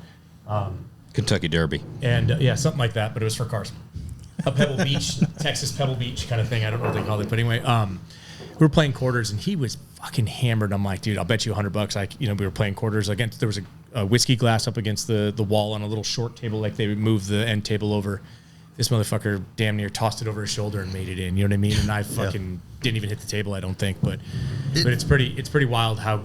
He's that clutch guy. He's that guy who can make something out of nothing at always. And just into with TV stuff, I don't mean to sit here and just fucking No, say how awesome he is. But honestly, I mean, you're drinking his beer and stuff like that on pond. I mean, whatever. Thank you for this, but you had it here. Yeah, I did. We did. Thanks. Appreciate it. Josh is. We're texting him and stuff. Like, still Hey, haven't he response. he We're was texting, we're he drinking his sponsored all the beer at the Roadster Shop. Best on RS party. It's He legit. sent good he beer. sent pallets of Speaking it. of a road shop party, real quick, my wife actually won a 50% off or something, a Borla exhaust at one of your roadster shop parties. Oh, that would have been. Did she cash it in? She didn't. Oh. We didn't. We never. Oh, we it's didn't- expired. sorry, it's Yeah, expired. It expired before we went to use it. Don't No, call no, us now. I'm actually here for it now. That's why I'm here.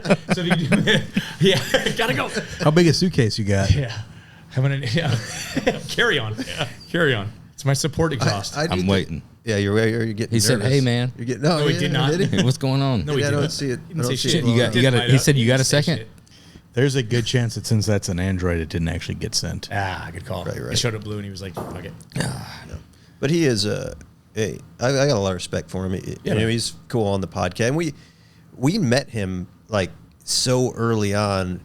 He was showing up on the scene in like the early 2000s at like Good Guys he Nashville. was Remember? a good guy, and he was. I went back to the 50s. He came out there Bass with Bull Run days with the rat rod. right. He had something so different than what everybody else was doing, and from the outside looking in, you're like, who the fuck is this asshole? Yeah, I saw him at Viva Early Las on, Vegas right? with a fucking huge ass truck and trailer with but T-shirts and shit. Back in he had an image 2000? and he had a goal, and I respect the hell out of it because he just stuck with it. Yeah. And it landed, dude, and he knocked it out of the fucking park. Yeah. But You know what's nobody understood it. You know, Right. they didn't, but he knew what he was doing. Yeah, You know he's what's gonna build funny? Cars to sell merch. Yeah. I'm not being. This is not a dig or anything. go ahead. I'm not trying to be an asshole. He's not going to. No, not this isn't. no, This is go to ahead. YouTube. This is to YouTube. Preface it with that. You said It'll you be talked smooth. about like when he showed up on the scene. You're like, who the fuck is this guy? Yep. That was the exact same thing everybody said about you two. Really? You two and your dad with the toter home showing up at the shows with all these chassis. It's like I know you've been doing shows, but not in a bad way. It's just like where the fuck did this come from? And it really was. I mean, that was the buzz around. Like, Was it it's always like, here? We'll see. You've always, No, we were out in Elgin, a little west, like I 30 know. miles west. Yeah. Tiny little shop. yeah, okay. We've all been there before when you're like, that looks a little bit like too good to be true, flying too close to the sun, peaking too early, all those different types of statements where it's like that's, and then now look, but that was a thing. Yeah, it's it'd be just funny interesting hearing to- you it'd say be that. Interesting to see the perception of it from somebody else's eyes. Yeah. Because I know, I know some of the rumors, right? You know. And, Oh yeah, and but what that people doesn't wanted to believe. that doesn't matter. Yeah, but But regardless of any of that, there was the facts were, holy shit, you show up on a big stage, the biggest possible way, the biggest possible rig, the best looking rig with the most amount of chassis Sounds pretty awesome. To me. overnight, and seemingly. you're like, and that pretty dude, cool. that dude Yeah. smokes the most amount of cigarettes too. Like that had to have been like a part of it. he, He put you to shame. that's even me had times where like, dude, we just smoked one. We don't have to go out again. And yeah, I'm surprised we didn't get. We're talking about their dad. Yeah. Oh, okay. I'm surprised there wasn't any like clawback from good guys after when you're Pulling leaving. away the pile? When you're leaving, because it was the cigarette behind like the hand, and it would just be pacing all day. And then he wasn't like you are. Not that I care, but he was like you're like respectful if you like die a cigarette out, and I'd watch you pick it. I'm like, why are you picking it up? Because for 35 years I That grew up with wasn't my the dad. case. That fucking cigarette was just wherever the fuck it went. There's a time and a place. Right. I mean, depending on where we're at, but There had to have been a carton, would you say? Probably a carton of cigarettes over a Good Guys weekend? there I would was. say a carton. That's I mean, wild. he's 2-pack a day guy, right? If I would say this, it's a. This is the best way to describe it. If you're having a conversation, there's always a cigarette lit. Yeah. However many that is, for however long the conversation is. Wow. Right? So if you're talking, there's not a time when a cigarette's not lit. And that's, I mean, honestly, that's why any of this, like, that's why I exist here. It was because of Neil. It's crazy. And because, I don't even know honestly, if I know because of someone- cigarettes. I don't even know if I know it someone really, that smokes. it goes back to tobacco. We owe it all to tobacco. Yeah. I lie. My mom smokes. Really? I take that back. But I mean, none of my friends smoke and shit. Like nobody smokes cigarettes anymore. Oh, you don't know a bunch of cool people then. Yeah, Josh is Dude, the the only coolest guy. of That's how I people. met him. It's the first time I just saw him today I'm for an the first old- time. He was old outside soul. smoking. He is. Which, like, part of it, I'll give it to him. Like, there's an element of cool about it because it's so old-fashioned. I know many friends that took it on like when we were 21 just to go out and meet people. You know what I mean? Like, hey, get a bum Sure. cig or whatever, like outside the bar or whatever. But there's also the same element of, like, it pisses me off the exact same way it did with my dad. Like, you're in the trailer. It's fucking 90 degrees. And there's always, like, you're so not cognizant of You don't smell a lot of my smoke, though. how inconvenient it is for others. I don't around smoke in you. the truck when y'all are in fucking there. hate it. I That- hate it. I don't smoke when y'all are in the vehicle, and I don't Yeah. smoke a lot around. I'll step off. I've been better at it. I will Yeah. tell you this: when we went to go see the chassis shop, and I knew you smoked, Mm-hmm. I was like, "Oh fuck, you better not smoke in the car." I hope he doesn't smoke in the car with me. Oh no, I don't do that. And you didn't, but I'm just saying. Truly, that was the thought that went through my head because I don't like it for whatever reason, whether I'm allergic to it. And I know that people have strong stances about it. So You should try doing what my dad used to do. You just hold the cigarette back here, and then it would go back there during conversation. But when we were working on shit together, it was just in the fucking mouth, in your face. Is Pop still Now- around or no? No, he passed 2019. Do you mind if I ask? Did that get him? No. So here's the thing. Okay. People talk some shit. He died of cancer, right? Yeah. But his lungs were the last thing to go. Yep. The Wow. fucking mint ass fucking lungs. Right? What? Just fucking not inhale or what? Like, No, I mean, dude, you're talking this guy think it was since he was preserved. 16 years old. dude, it was the best gift he ever gave me. I was like, oh, so I can keep going? Yeah. Fuck yes. Let's keep there's going. hope. Six and 16 years old, like 2 packs a day, and then once he got cancer, he good thought grief. now it's time. Like we should Double probably down. stop. Nah, double down. No, he did stop, and then took up cigars, and then started the smoking pace of cigarettes. chain smoking fucking cigars. Yeah. right. Why? Which just is think even about what worse. that came out of your inheritance. Because that was a shit. Yeah, I was left with nothing. It was all like it was that Marlboro miles, dude. I got fucking shit. the whole track. Yeah. you got the backpack, the lunch bag. I remember like going through that time and we'd like traveling and stuff, and it's like now then the Pelican box, the travel Pelican box showed up, and he's like, oh, I'm transitioning to cigars and stuff like that. yeah. Oh, okay, and that's what's in like, The all the that whole box? cigars. Oh yeah, we're gonna be gone for 4 days. Fuck, dude, that's a small store. Like you could literally start a pop-up cigar in Vegas and have enough for the weekend. But it got to the point too. We had a connection. We got a good buddy. Garfield's lick. I don't know. We can. Oh, we plug don't have to. that, Okay, because he'd hook up. It's legal now. bourbon, and then he's got a cigar guy too, right? the trade embargo's up. Cuban It's legal. cigar guy. Well, a case, a box of Cuban cigars, about $900, right? Holy shit! The ones that and every time he'd be like, "Hey, you talk to Dave? Hey, grab me another box. Will you grab me? Grab me How a box." many were in a box? Well, he didn't ever pay for them. Oh shit! Right? Okay. But it's like dude, fucking $900, $900, $900. You're like, fucker, it's like 20. I spent like 20 grand in your goddamn cigars over the past year. Like, Dude, that's insane. but yeah, just fucking Cubans and Living it. yeah. The cigarettes though, like that was the conversations and the things I learned just strictly by having cigarettes and popping out and smoking. But I thought you give me shit all the time because we'll go out to dinner, the 4 of us, like our wives or friends, and we'll tolerate each other. We'll go to dinner and stuff like that. Really. Yeah, and we'll order drinks, have some drinks, get some appetizers, and then, waiting on food, I'll pop out and have a cigarette. And he's like, "Oh, dude, fucking killing me. It's fucking shit's got to stop." Good. Now, when we were doing the circuit, when we were doing the shows every single weekend, we'd go out to dinner Thursday night after setup, Friday night after a show, Saturday night after a show, right? Yeah. Always, all 3 nights, texting during the day, where are we going at? Phil's texting me, hey, start finding some places for dinner. We would smoke before we went in. We'd sit down, order drinks, have a sip of a drink, go out, have a cigarette, come back, have a taste of appetizer, and I'm like, man, we could sit there and eat. And So are you talking you two or No, or your me dad? and me and Dad. me Okay, and so y'all don't. I smoke. They don't smoke. I've never smoked a cigarette. Me and Neil, and it was all, and he'd look at me like, The well, eyes. dude, we just literally just got done. I'm smoking 100s. He's smoking regulars. And I'm like, dude, I've already gone through half a pack. Like, shit. It's different when there's 2 people, though. I feel like it's less rude. Sure. When you get up, Really? you look like an asshole. It fucking looks terrible. I'm telling you, This is payback for the buffet comment. That's fine. Go ahead. Give it to me. it looks bad. It looks What bad. part of it? Just standing up and leaving it? Because I could be going to the restroom. I could be You're doing not, anything. But you're not. But it'd be like the girl on the train that we saw that went to the restroom a lot. She obviously had something going on, right? We should tell that story. We should. Are you sure? If we're deep. This is derailed. Wait, So this could be Patreon stuff here, though, right? Or- Yeah. this is a no, teaser.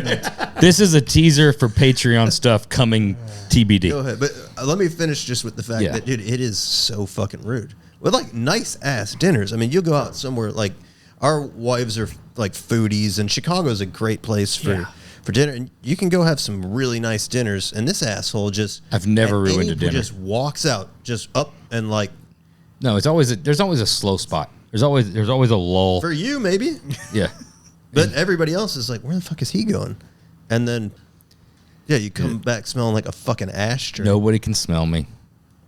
I came home yesterday, and my wife said, you fucking stink. You smell like, were you with Josh today? I'm like, yeah, I don't remember being near him when he was smoking. Well, you smell like cigarettes. That's untrue. I'll text her right now. She'll respond, unlike Richard. But I'll bet you if I text her. Oh, look, that. Yeah, right. Dude, what's up? Oh, a hang loose emoji? Dude, what's going on? Yeah. That sounds anyway. about- Here, woo. Is that what it said? Just Yeah. woo? Woo. How many That's O's? what you put back. How many O's? You're not going to respond? 3 O's. Oh, you responded with Do you want to tell the story, or are we going We'll that far off track? we'll tell the story. Okay. I So don't know the story, but I'm guessing it's not going to be something you should have shared after the fact. you don't know the story. I said I don't know it, but I know, but you're about to know it. That's the beauty of telling it. Some people would probably we go. find it funny. So we go to the city. Phil. No, I can tell a story pretty well. Yeah, I'm just questioning the should it be told. Oh, I I think can it tell could it. be- I think it could be I can delivered tell in a it way in that a. it's- I can tell it in a way that it should be delivered, and I'm sure your brother will embellish on it to the point where it's questionable whether we should edit it or not. That seems good. Yeah, That seems like a great you're team probably right. right. there. Yeah, That's go. a truth. I'm ready. That's a phenomenal. I'm here for it. Phenomenal truth. That's the beauty This of it. is You couldn't have said anything the more beauty true. of this is editing. just a teaser of what you will be getting on Oil and Whiskey Uncensored coming soon. Everyone in the industry is going to OnlyFans now. I know, but the thing is, we're gonna take it all off if we do it. If we do, I didn't sign for that. I meant like we're gonna say all the things. Oh, Got it. right. Yeah. We're not gonna censor ourselves. got it. Can we get a cut if we promote? Can I do the blurry thing? I would. Can it be a little blurry Yeah. spots? Yeah. Yes, Okay. absolutely. Okay, great. Yeah. So we go to the city a few weeks ago for Spencer's birthday. Go to a dinner.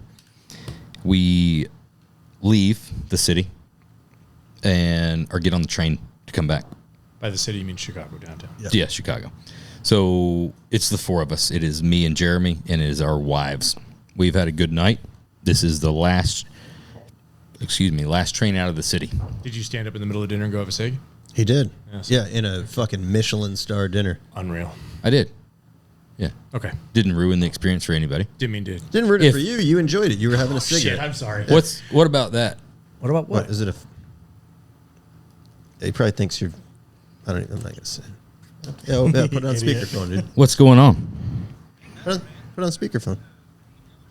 No, we're sitting here doing a podcast with Josh Freeman, and we were talking shit. And I said I could text Richard right now, and I bet you I get a text back. And then Josh Freeman said I could text him. He said, but that's not fair. I was just there a couple weeks ago, so I texted you. And then not only did you not text back, you called. So Hey.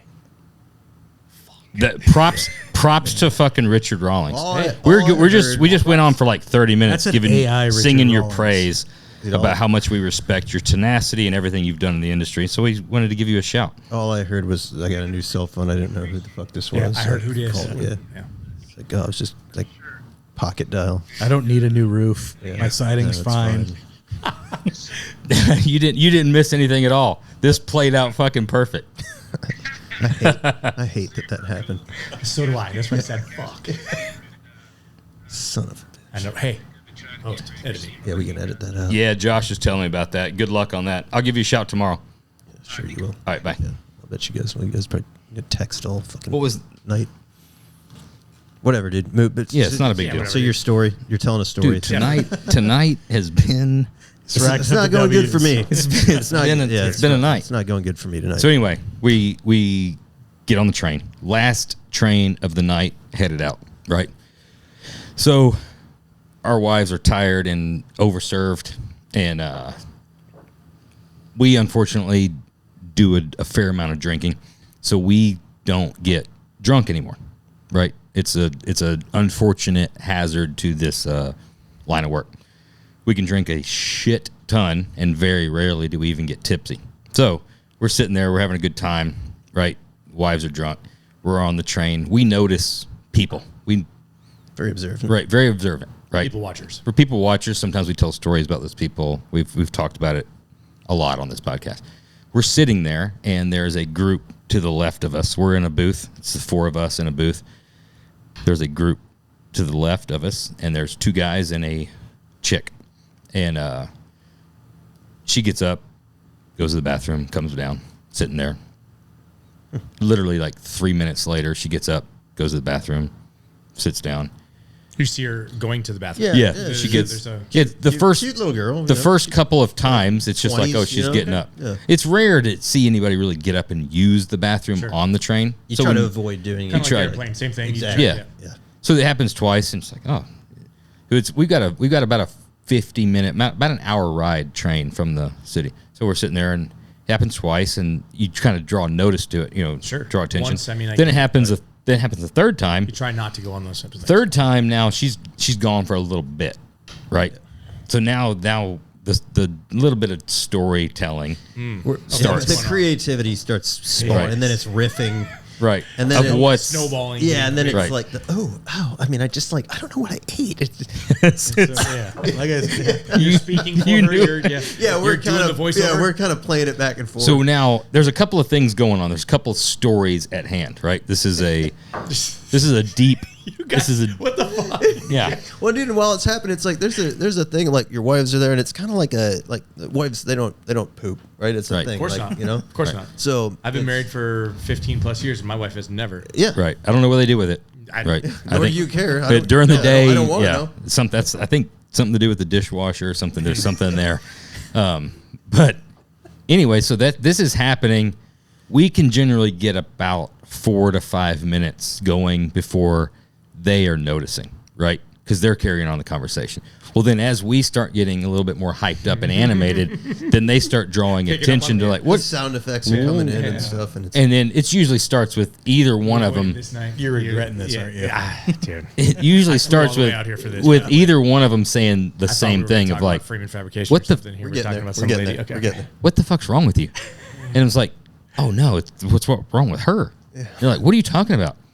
No, they don't. No, they haven't picked up on it, right? Because they're not observant, Sure. right? That's fine. The doing their own females are great at so many things, like picking up on things is sometimes some of them are not that great. So she comes back now, and it's like, oh wow, dude, that's a long time, right? So now they're picking up. Our wives are like, oh, stop, right? I'm like, no, you realize she was gone for a long time. She hasn't, first time she went to the bathroom. What are you giving the girl a hard time? So women can't use the bathroom? Like, that's the third time. That's not the third time. Well, you haven't paid attention, right? Because y'all are chit-chatting about dumb shit. We've been paying. We've That's been the on third. this one. That's the third time. That's the third time. And the third time was at least 10 minutes, right? It's been 10 minutes. And it literally, as we're having this conversation, she's up again. I'm like, and now they're like, oh my, Bubble guts. oh, stop. Don't even draw attention to it. And now we're going into it, right? And they were being compassionate, like, oh, that poor thing. Imagine that, like, on a train. What a terrible spot, terrible situation to be in. Yeah. So the guy, now this happens, this continues, right? She had to go on a total of 6 times. But every time she sits down, then both the guys are like super nice and like compassionate, They're actually. Yeah, I can't even say the word, let alone be it. So That's literally the first time you've ever said that word. I know. I can't say it. It's So like they were when- consoling her when she came Yeah, back. and- Oh, they were almost playing it off like nothing. She would just come back and like, oh hey, and they'd just pick up the conversation. He'd like put his arm. And Are they you would, okay? like, they'd talk, and we're like, if that was, I would be. I'd be like, what the fuck is He'd be going like, what on? the Yeah. fuck happened? Is it like Yeah, an I'll take exorcism some in there? Like what So to there- bring this full circle, Tom Segura style, right? Uh-oh. So we had a story that she'd been gone 5 or 6 times. We were convinced, but before our next stop, before we got off, we were convinced that she was going to come out, right, with a little plastic shopping bag and bunny ears, jewel right? bag. Like a little jewel Osco With? for people around. Oh, what do you with think? what you think, right? And so What's wrong with leaving it there? well, there was the good ones, right? So she's. So we were convinced. So we're sitting there, we're going back and forth. We're going. I'm fucking dying. We're done Because because I've got. we can see the same picture before saying anything. shit. And I was like, dude, when she comes back, it's gonna be. He's like, oh, like with the little bunny ears. Yeah, it's like this, holding it. I'm crying. So a little plastic bag, These are right? fucking terrible. Dude. So- This poor lady, dude. So She just had some bad chicken. Fucking oh, you she guys got destroyed. That was bad Indian food. That was bad. So anyway, it didn't happen. However, we were crying, laughing, and now the wives are like, they're halfway asleep because it's late, and then also halfway annoyed because we're laughing like children. So that happens, goes away. Like a week and a half later, he texts me and says he needed something. We were going over there for something. He needed. You need me to bring something. For old fashions. Oh, hey, do you got any sugar cubes? Can you bring me some sugar cubes? I need sugar cubes. I was like, yeah, it's fine. I'll bring them. I said, this is expensive artisan sugar. I said, I'll trade them for a Sammy Sosa rookie card. Wow. It's an interesting trade. And Yeah. so Has it ever been done before, you think? I don't think so. Yeah. he said, you're fucking high. Keep your expensive ass sugar. I'm not giving away a Sammy Sosa rookie card, right? So anyway, I get over there. And Yeah, but I ended up caving and I offered you a Ken Griffey Jr. oh, yeah, you said I'll give you a King Griffey Jr. Rated rookie. rated rookie. Jeez. So I get to his house and he's got a Sammy Sosa rookie card and a Ken Griffey rookie card and a Jewel Osco bag with the bunny ears. Unreal. Phil's ready to go home. Yeah. We need that Billy Madison from the Spelling Bee. At no point in this conversation Yeah. did anything you idiots say make any sense. We were all no stupid. No, dude, the people. That's a good call. I don't know if it. This is 10% of what you'll get on Uncensored for $10 a month on Patreon. Oh, 10. Did you guys discuss that money, or that's just $10 a month is, I think, Is anything that more run than of the mill? $10 a month, we'd have to like actually. Yeah, from a subscription base. Yeah. Saying?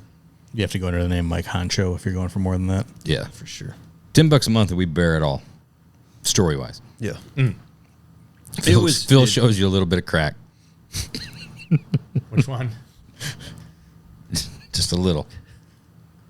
You're gonna send pictures of your feet, dude. I got to see pictures of that feet before we let them on Uncensored because It might be too off-putting. Hey, there's a foot for everyone, dude. can it wrap around a baseball bat? No. Okay, good. Then it's normal size feet. Yeah. All right, Fabrication. fabrication. We're back. No, well, I I put most of this blame on you for starting off with what you started off Hey, with before we got going. You're right. But I didn't. I feel like know we were just gonna it opened the door. But dude, Yeah. I feel like we connected. You know, it was like This similar is personalities. This is what like- we're gonna do. We're gonna take a bathroom break, and then we're gonna get right back into fabrication. Okay. That's the way to do it. It's a reset. Little reset. Yeah. Solid. You need another garage beer. I'm sure of it. I do. Yeah. You're not coming back with a fucking jewel baggie, are you?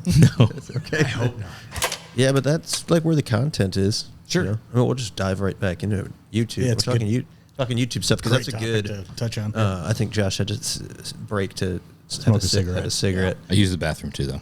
and you smell You like fucking knocked down a cigarette that quick? yeah, he fucking smells Yeah. like a cigarette. I'm pro. Yeah. Yeah. They've been smoking for years, dude. The YouTube I don't thing. try that's- this as an amateur. I think that's a great topic dude, because you definitely have like the personality for TV. You've been on TV Yeah. a fair amount. Sure. And you're talking about, is that an option? Is that a good next move, is getting on YouTube and showing like whatever you want to do, if it's just like informative fabrication stuff or if it's just kind of following everything you do. Yeah, honestly, I love doing the. I see you talking about not the cans. It's weird to hear myself. It's so strange. But anyway, yeah, YouTube is a viable option. It's just like I was telling you a second ago that I'm the kind of guy that likes to be under the welding helmet or behind the grinder or whatever.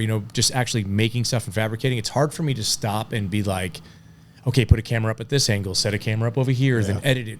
I'm the worst at going back and taking the time to edit something, put a video together. I have to literally have an accountability buddy, me and my buddy. We like Sundays, you must post. Probably not the best day to post either because, Sure. Whatever. But, to get the most views and stuff. And I think I just need to post more. But anyway, as far as the YouTube thing, like you were saying, you need to have someone that's just kind of there, document. That's kind of their job. And I'm a one-man show, and that's kind of not in the cards a little bit. I think I would be good at it.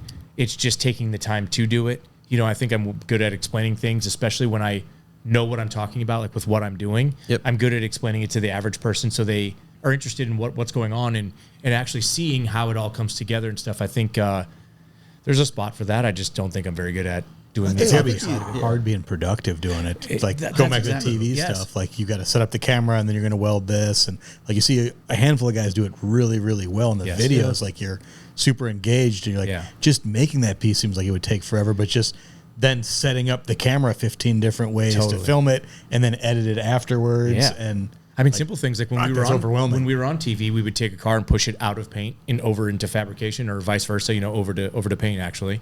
And first scene would be them outside watching the door roll up, us pushing it out, then Yeah. stop, push it back in, Yeah, you gotta get put the it back, shot. then you gotta get the other shot because you can't have camera guys in the other shot. And so I mean, that's wild. I can't make any money doing that. You know what I mean? I need to be you working. can't and, bill for those Yeah, hours. You yeah, got to that's generate money off the YouTube side to correct. offset What's- it. Yeah, and good luck doing that. Like, What's the dude's name? The woodworking guy we had on. So I don't have a terrible memory. Jason from Bourbon Moth. Yes, that's a Motherfucker's ripped now. Yeah, Ripped.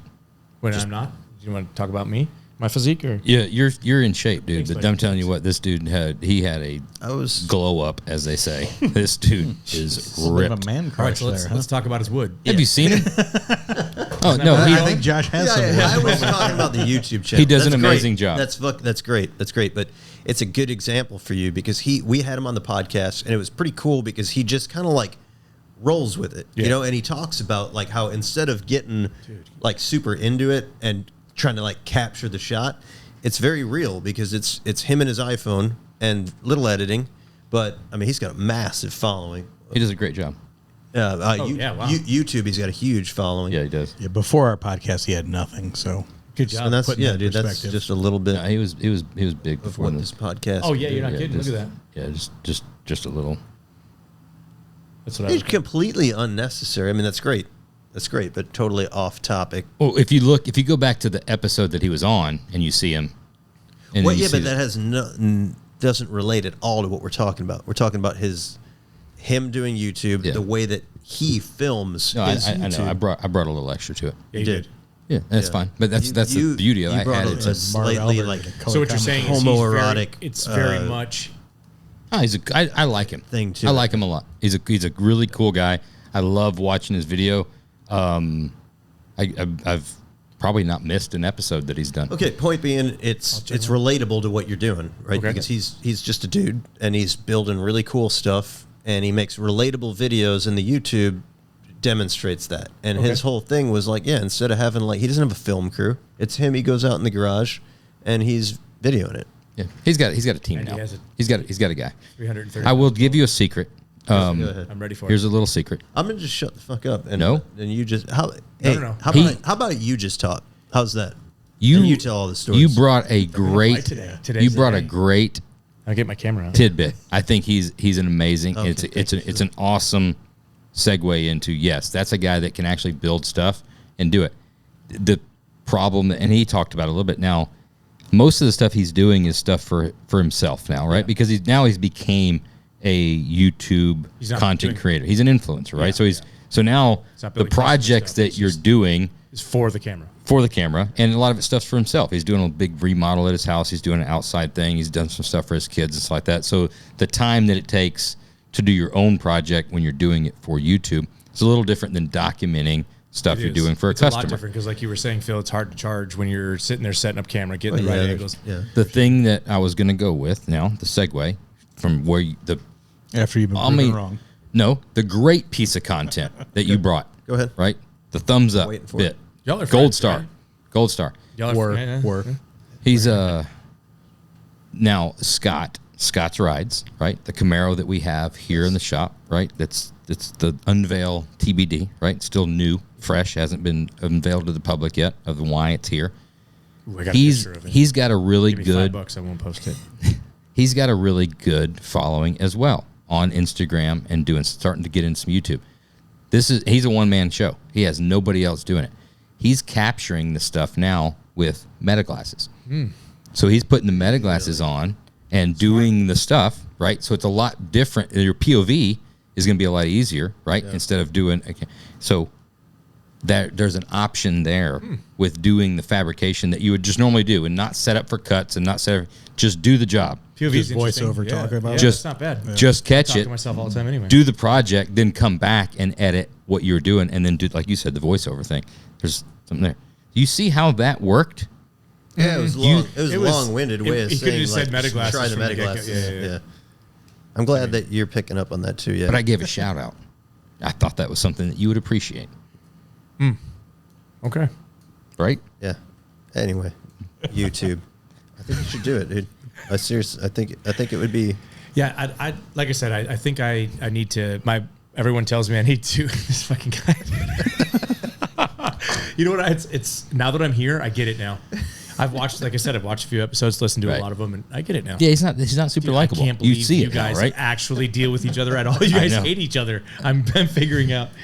It's Fucking Phil, I'm sorry, dude. that I just sit here That quiet mac- in the corner. I realized That I mac watched and it, I'm like, cheese Phil's might be kinda quiet. fine, but there's probably Dude, mashed are we potatoes back? down Hey. the road. Dude, the most hurtful thing you've said to me so far out of all 3 seasons, 300 buffet. episodes. The buffet. Was the buffet? The buffet thing. it is. Fucking. It's wild, dude. It's a That lot. stings. I'm gonna probably go home and talk to my wife about that. Do you have like what is it? Help.com or whatever it is, right? You can make phone I call? don't, but It I'm should- gonna probably need I'll to forward talk it to through you. that one. The reason and the reason have to it talk through the that reason for it sure. Talk to resonates somebody. is because I know you so well. I know how many buffets that you've Because I've eaten. done that exact thing. Yes, Yeah. I know. Yeah, that's why it hits home. It's real. It's the simple truth. Yeah. I mean, touche. It was well played. It was a figured burn, though. you'd It like hurt. but It stung. You liked it, I did and I didn't at the same right? time. I He know. appreciated it. Yes, He didn't I like appreciate your creativity on it, and I'm actually a little jealous that I didn't come up with that. Fuck. All right, You can't so go to bringing buffets. bringing it. Well, we've done enough with Jason. Bringing it full circle. You are at Gas Monkey. What? No. Not right now. No, I know. Okay. Was Just want to make sure you're aware of where I'm we're at. I'm getting it all wrangled back in. So sir. you're at Gas Monkey. Yes. You do the thing. At what point is it going through your head of like, I maybe want to, I maybe could, like it's going to be, I think I can do my own thing. So like I said, I was doing my own thing when I got the call from Aaron. Right. And then there was no way I had the means, being jobless, to start up my shop again back in, even though I had all the tools, just it didn't seem like something I could just, at the drop of a hat, rent a shop again and start up. I needed to get a job and get going and get to know people, get a client, get some clients going and stuff. And left them all behind back in Southern California, 20 plus years of being there. So I had no client list when I was here. Or in Texas. But, yeah, man, I mean, it just worked out. I was at Gas Monkey for 3.5 years and eventually the show ended. So, I mean, I don't know what your question was. I forgot. So what? I mean, I was just thinking about actually it all coming to an end and Yeah, the show's coming to an end. Yeah. You're going to go back to doing your own shop, but now you're in Texas. Correct. Now you got There to. was- It's there was a somewhat discussion. starting over again. Yeah, and that was a big thing. So I started once by moving here. Great. I started. Yeah, that's kind of- that's- This is what you do, right? Yeah, I got you. Just don't fucking, dude. Just I leave know. him, right? You too. It's tough. you should put hurts. like a wall up. Leave me alone. Yeah, dude. Leave me You alone. guys. He's wounded now. Don't fuck with that. Don't fuck with that little coyote you find in the woods. He's over got his here with foot caught in a trap. My wings. It's fuck will yeah, man. lash out. So starting over, coming to Texas, right? So now the job, the TV show has ended, right? It's no longer Fast and Loud. The discussion was, do we move back to California or do we stay here? We had really great schools for the kids. Texas was awesome. So I mean, we decided to stay and take another chance and start Freeman Fabrication again. I did have some I knew a guy from Gas Monkey. I started making some contacts there and stuff. So when I left and started, man, I had a couple people that brought their stuff to me right away. And that kind of got the ball rolling. And then getting out there, a little bit of traction from Gas Monkey and being on it for 3.5 years helped. Obviously, that's why I did it in the first place. It wasn't as much of a help as I thought it was going to be honest with you. I think it was weird too. I worked there for like almost 2 years before an episode even aired. So we had a bunch in the bank. And so by the time I was already gone and they were still airing, you know what I mean? Like the show was already done and they were still showing the episode. So that was good and bad. You know what I mean? It kind of prolonged it, so then it actually kind of took longer, and I had a job at the time, so it didn't matter they weren't airing. You know what I mean? So it actually ended up working out, and so Freeman Fabrication started rolling, and it ended up really being good here. The scene is actually pretty, or here, but in Texas is really good. There's a lot of people that are hot rodders. You don't see them like you do in Southern California, driving everywhere on the streets all the time. But shoot, if you go to a Cars and Coffee, or if you go to any local shows, man, there's some really nice cars. And as you start to really get into it, there's a ton of builders. There's a ton of people that are in Texas. It's a great spot. A ton of people with money, which is obviously, unfortunate. I mean, not unfortunate, but it's weird to say. It's what you're looking for. It's what you're looking for to build a nice car. You want someone that has money and someone that's willing to take that risk and build a car with you. So you can drive them year round, unlike up here. We got 3 months out of the year to use them. Yeah, that is a, there's a ton of cars up here though. Like when I grew up in Wisconsin, I mean, Iola and stuff. I mean, people are building all winter for summer. You know what I mean? So that's another aspect. It's another thing. It's a good time to build, which is cool, where you're never missing out on the cruising days because it's a winter project. It's a winter project. Yeah. So, I mean, Texas, there's people with money. And so we doubled down because the kids were already locked in their schools, and yeah, man, I mean, it's kind of just worked out. I've met some people and built a bunch of stuff for Toyota.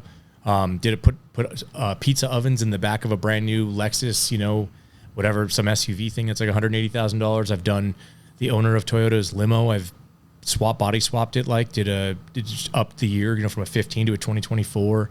Akio Toyota has a place in Argyle, with a big track, like a private track and stuff. And so he has an 8 bulletproof and bomb-proof limo that I've done for him, just from friends that I know that have in the scene, just people. You start getting to know people, and so we're here. I mean, we're there in Texas, and it works out. So honestly, I'm a one-man show. I just do what I do, and that comes back to the YouTube. And being a one-man show, it's kind of hard to do all that stuff. I mean, I was so blown away coming here and seeing y'all and what's going on. I can't, like I told Josh, I can't fathom how it's even happened. And like you said, it just happens. As soon as you don't have the people to do what you need to get done and you're doing it all, you hire someone to do it, and you hire someone to do more, and then you hire more people to do that and this, and it eventually just grows. And that is mind-blowing to me, is the machine that y'all have going on here. It's so impressive to know that all of those chassis I saw today are all accounted for already, and there's still more right behind it, and there's all the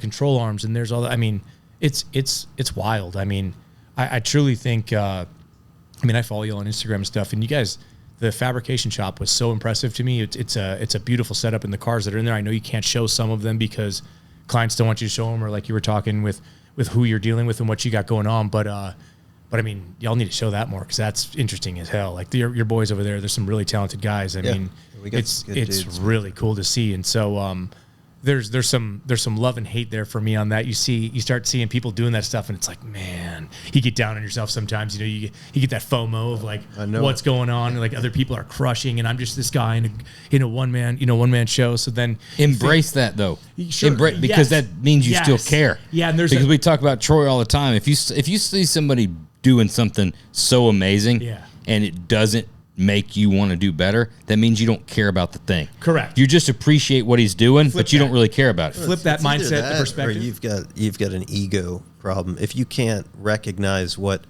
is like, be happy for them. Be happy, too. But you should always I geek out on there's some really cool metal shaping guys out there and fabricate, and I just I geek Australia out on has it. I mean, I just love watching the skills and try to, I've learned enough over the years that it resonates with me, and I can 100. see it. And you can just learn from the pictures, but you've got to always recognize, I'm not saying that we are, but who's doing it better than you. There's always somebody. There's always somebody doing it better, which is super cool. Feed off of it is, to me, I think it's honestly some of the best advice out there. As soon as you think you've just fucking got it figured out, always somebody better. Yeah. Search people better. Search Metal Fab on Instagram and see how good you are.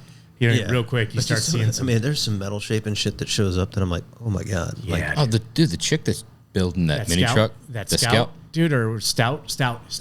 64 stout, isn't it? Wild. I don't know that one. I don't think. Yeah, you're the one that brought it to the table. Doing it in okay. sandals. Doing it in Yes, sandals. that and one, Beetle Now, in the I roof. haven't seen She's that. got a shop now. And I don't. stuff. I don't. In the It was. dirt. It was coming up a lot in my feed. I don't follow it. Now she's got follow a it either, she's got but a I shot see it. with now she's got a concrete floor, Okay. like an actual shop. So Can you pull seen it the up? roof skin and stuff like that? No, but I- the seat brackets. You see the seat brackets? I haven't Just seen. like the I haven't seen stuff lowrider? recently. She was doing floor There's hydraulics. It's floor hydro- pans and it's hydros. stuff, and the floors were like sick. I mean, like deep draw beads and stuff, right? Yeah. No, different one. Yeah, talented. No, that's it. Yeah, No, the, then the, you're these about it. control arms. Yeah, but I'm sorry. I'm not mean to hate, but the stock control arms smoothed out. I don't. They're cool. There's a lot of work in them. They're beautiful. Dude, don't You got to look at do me what like you that. got to do with what you got. No. This person, she can make whatever. Yes. Like they're. Sorry. We'll pull it I don't up. mean Look. to hate. No, it's just It's we impressive. We can if we need Go to the seat brackets. It was really impressive to me. She's got some little spring cups or something. What is that? Yeah, I haven't seen these yet. she's running hydraulics. But the way, hey, have you seen too the way that like she'll just make like the inner structure for the thing? Nothing's mocked up. There's no door shutting on it, but Yeah. she's making the inner structure for the roof, and I'm like, where is she from? I don't know. I don't. Like I said, it She's just from pops up on my Australia. feed. This Queensland, right? Oh yeah, Queensland. Yeah, I haven't seen that one with the fender on it. good. Well, It looks like an Australian dog. Go back. This to, is- it's a cat, dude. Oh, the one above it.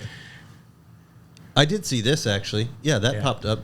Yeah. That's a good move. it's a great move. Metal finishing it, and Yes. There's one with the seat brackets. If you can scroll down to the seat brackets, are really impressive. For me, I liked the way. I like that. This- That's not really a stock control arm. Oh, you're right. It looked like one. That's Sorry. cool. she Thanks for she calling me out, Phil. she grabbed the Appreciate location you. and then she made the rest of it. It's just a nice stock control arm. It did, didn't it?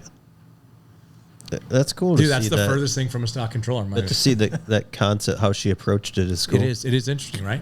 And Yeah. that's the Yeah. whole point of all that. Is like, well, I wouldn't have gone there. I'd have gone tubular. Yeah. Instantly. You know what I mean? Or even flat plate. You know. Yep. So you look at something like Like, this, the seat bracket thing that stuck Yeah, with you. yeah. You're going to find something off of Right. that you're going to then He's gonna incorporate into think your build. 100%. Yeah. There's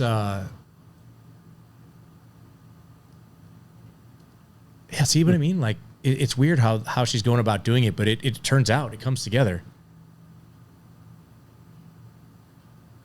let's see where's the You got it. seat You're bracket. getting close on the seat 3D brackets. printing Getting action close going on on there too, huh?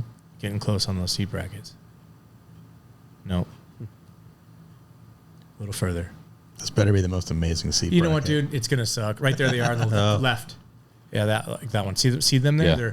They're not Yeah, impressive, it's but they're shapely. but if you see them, they're double sided. Like she's popped them out to make them look almost factory. Like, and then they come together, and the way they see how they sit on the back firewall and stuff. Look at She's that. a Like, good fabricator. yeah, it's impressive. There's just it's but she shows everything. She shows us right there. Yeah, Pull up that video of her wheeling that seat panel. right here. Everything flows Mm-hmm. so nicely.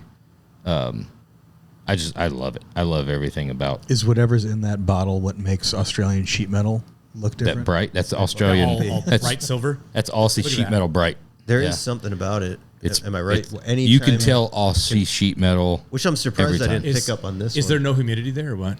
I don't know what it is. It's just the way they finish yeah. their metal. I Well, think here you I think the key is you I got think Phil's right. She's Yeah, what is that stuff? it's a little bit of Vegemite in a Scotch it's not Brite. legal here. You Oh, put a there it little is. bit of Vegemite. But anyway, they're whatever. But how she made them was cool, and how they go in is super cool. I thought it was nice. hit that video of her See? wheeling that seat pan.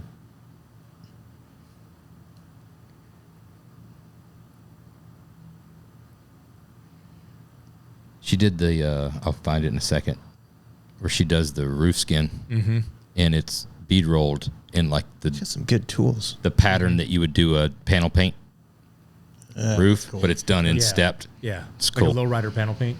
It's pretty cool. That's badass. We got to have her on the podcast. Yeah. There's so much I want to know. So many questions. Let's find that roof skin. I just think it's. You can barely Yeah, see it like- there.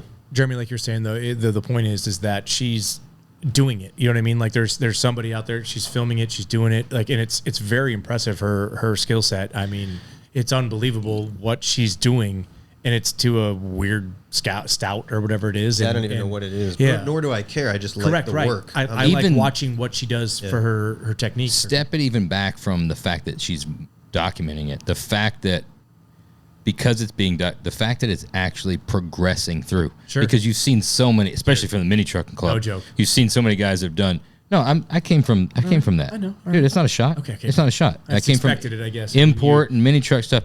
I know that if the fabrication or the like a project gets started and it's like this can be the baddest ass 4-link. Never. Well, the 4-link gets mocked up and it's some awesome sheet metal. You still got to build the rest of the truck, right? Front end's got to be done. The fact that she's progressing through, I mean, she's going through windshield wiper motors. Right. She's going through the couch. She's building this entire thing front to back, and it's progressing. Dude, that in and of itself, of just being the dedication of going. We talk about going to the gym. We talk about going to work. You're talking about just repetition 100%. and sticking with it. Yep. It's one thing to be like, I'm going to do it for 7 days straight. Okay, I'm going to do it for 30 days straight. Yeah.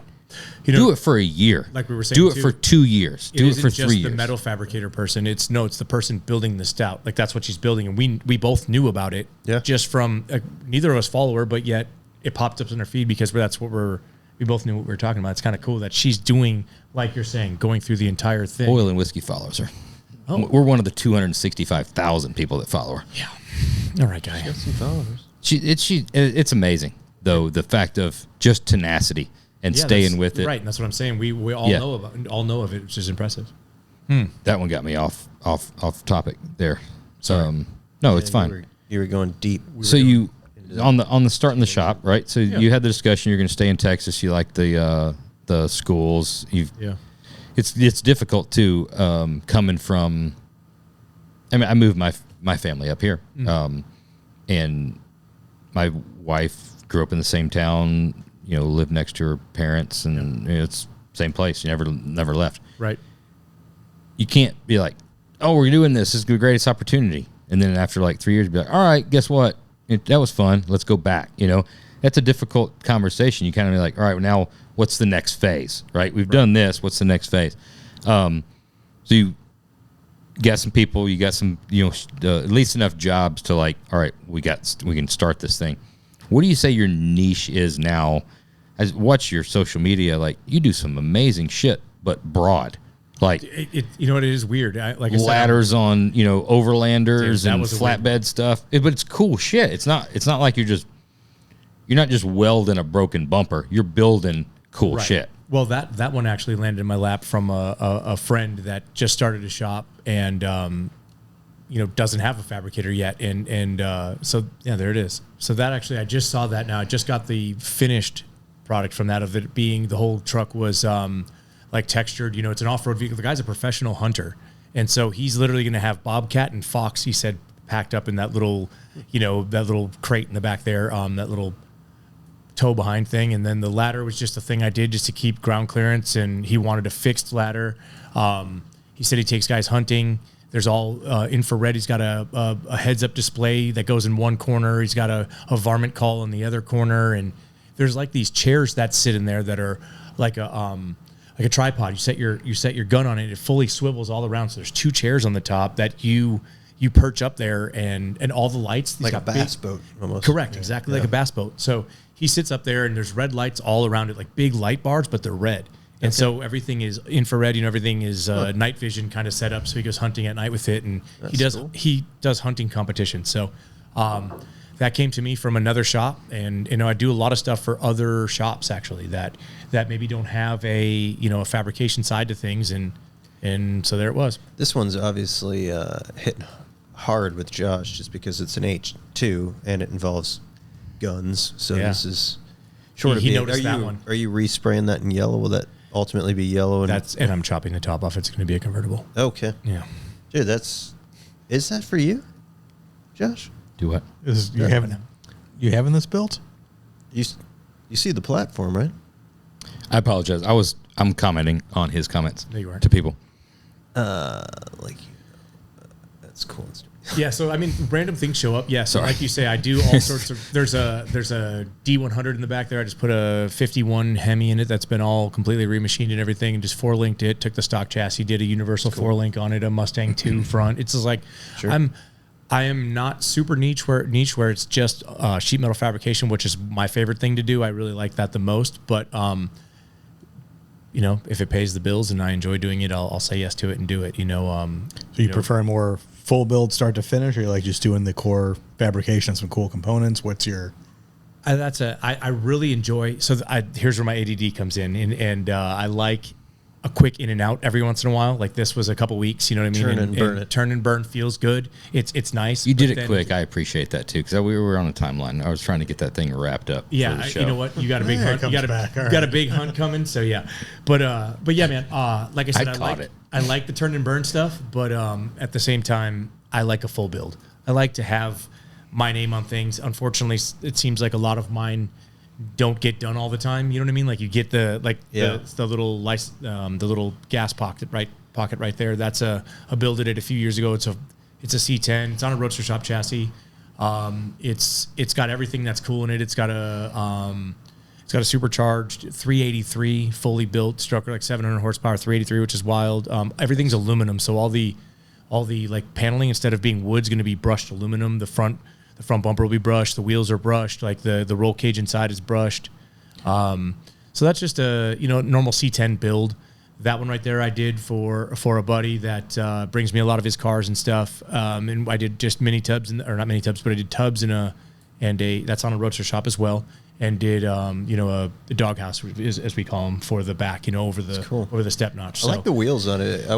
I wouldn't have thought to use. I'm going to pull a Josh, like a Tony Hinchcliffe type comment. I wouldn't have thought to use them, but they look fucking. Those are fucking ugly wheels, but they look good cool on that truck. No, just kidding. I'm not saying they're ugly. That truck's been around. It's been around for the last few months or whatever. Yes. A bunch of shows and stuff. Pro Touring Texas, right? Yes, Eric. Yeah. Yes, Eric's the one who brought me that. Great folks down there. They bought a good bit of chassis from us. Yes, everything that I get from them. I have I actually have a Nova right now on a chassis.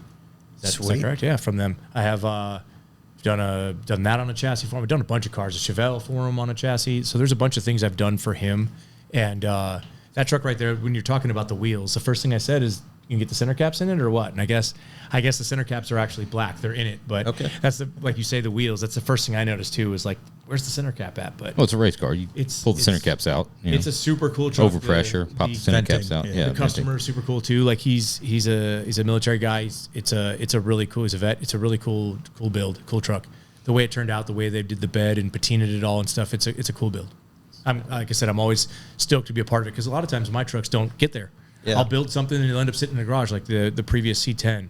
My buddy Matt built that truck and it's super cool, but he's got a lot going on, and he's got a supercharged Chevelle, or maybe even turbo, supercharged Chevelle with the carbon hood, the carbon deck lid, all the cool guy stuff. It's on bags and stuff. Yep. He's got an old Charger and stuff. So I mean, he's got a lot of other things going on. So the C10 didn't get done, just yet. It'll get there. It's 90% done. Patina truck. It's cool. He switched the front end to like I guess it'd be a 62, the big hog nose, like the big pig nose, like the 60. So he switched. I know it's not. That's a love it or hate it. Right, 100%. But I think he wanted to be different. He went and had it was Evo and had them all billet machined. Evod, Sean. Yeah.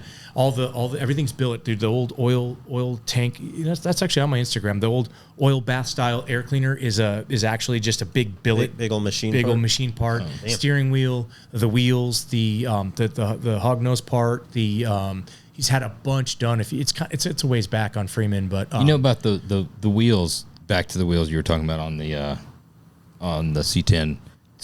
You're 100% right. Right there's the C10, the left one. Yeah, you can see the cage I built in there. If you look too, the Restomod Air. See on the bottom right, I took another cab and cut the headliner out of like a steel headliner out and covered up the Restomod box, so it looks like it's kind of like a factory patina. That looks good. Part. Cage looks good. Yeah, cage looks nice. Yeah, it's obviously not going to function 100% with that bend right there, but it's a bolt-in cage, and it's just it's better than nothing. Aesthetics, right? And if you see how I put the vents in the dash, I kind of tried to make them look factory and patina. If you go back a couple posts, maybe I might be able to see it. Go down a little bit. right there. One of those maybe. There's a better one of the actual side vents. The side vents turned out pretty cool. I guess maybe that was one of them. I'm sorry, but anyway, there's under the hood. So nothing fancy. He wanted no bead rolls, no extras, just real simple, clean, because the bed was going to be all aluminum and turn out just kind of real simple, clean. He wanted nothing over the top, and I mean the truck turned out really cool. So one day it'll get done and it'll be a really cool build. But that's kind of where it's cool doing stuff for Pro Touring because they really get it done. They take the car, switch it over like a lot of through a lot of stuff. They are, and they do a lot of really nice like survivors, as you call them. You know what I mean? Putting the patina car on a full chassis and just making them run. Like he has a post where there's a 10-speed in there, and it's just or 8-speed or 10-speed. Man, it just sounds so good. So I mean, it's cool to see that stuff, but. I enjoyed this part of it. This was a long time ago, actually. This was at my initial shop in Denton. I'm over in McKinney now, but if you got to see the one where I did the side. I wish we should have maybe. Dude, this is your social media, so like you tell me where it's at. Go up. Sideways. Yeah, keep going. There's one where I did. Keep going there. Man, where did they go? Oh, there's you and Richard. Yeah, there's me and Richard. I went and did a little thing. So there's a car I did actually. If you go down and see the suicide doors, that's a brand new Cadillac Escalade V. I did suicide doors on. Is that what you use for hinges? Is it that big old centered auto lock hinge? No, it's what's the name of the company? I forget right now. But that was actually for Patrick Mahomes.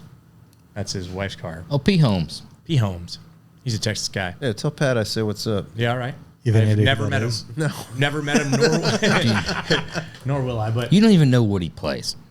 Sports, probably. He does. He does play soccer. I think soccer, right? American soccer. American soccer.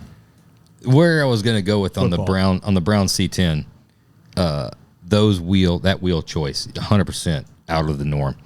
There's something about, especially on C10s and square bodies, when you're doing a air quotes pro touring build, you do something can handle.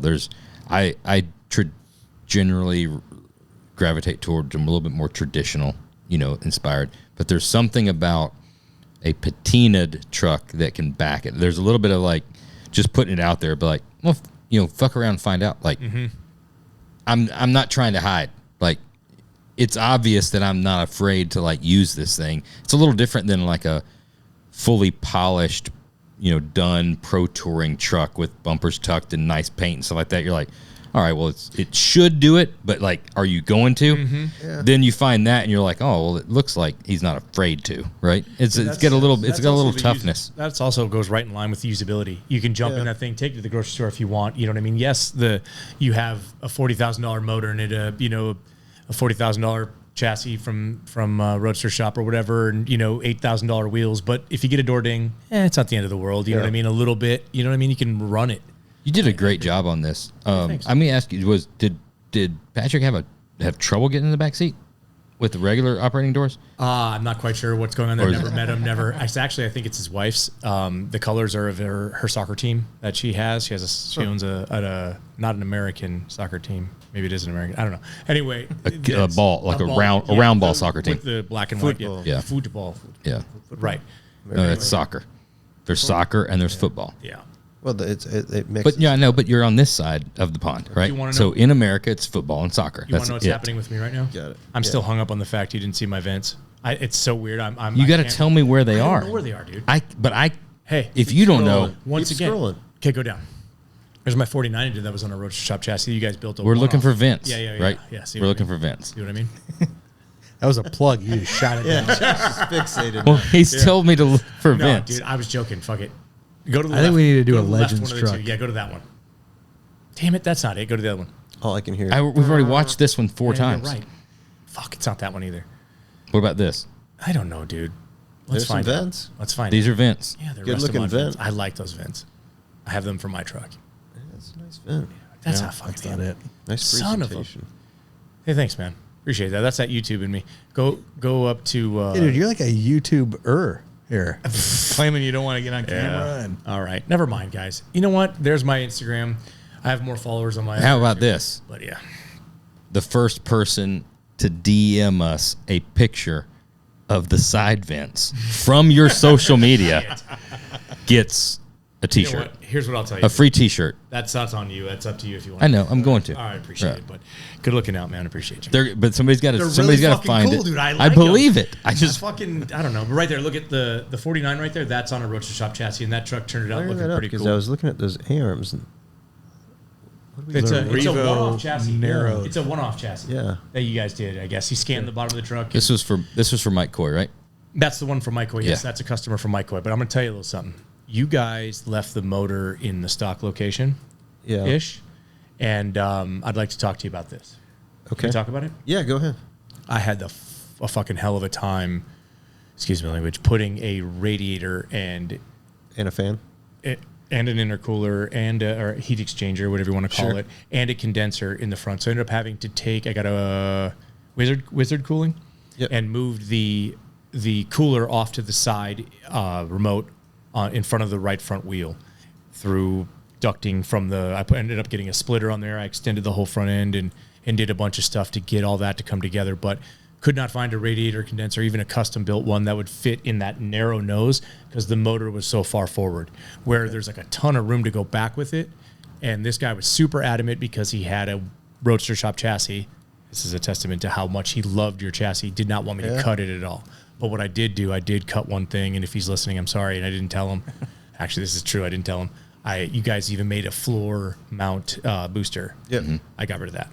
Sure. I ditched that and put it under the dash sideways with one of those 90-degree style things. You could go back with that, but then you get into the floor box, right? So you start getting a lot smaller thing. correct. You need to So- address on these 3540s because It's so tight. if you move it back, then guys are pissed off. You had to recess the firewall, and you've got no. There was no firewall. I mean, I made a firewall, obviously, Yeah. but I mean, you're right. There was a give and a But take then- there. Here's my LSA. In your defense, absolutely. If you go to the shoe store and buy a set of 10s and you know you're a 12 and you try to shove it in there, You're right. Like You're absolutely right. if you got a big shoe, right? You got a big foot. You got a big foot. But I guarantee Long if ass y'all were building it, toes. if y'all were building it, I'd have probably moved the motor You'd have back. moved it back a little bit. And I almost thought about making motor mounts for them and stuff and trying, but we were yeah, already it's there. an Transmission easy enough cross member. thing to do. It's always like Phil said. It's a 50-50 deal.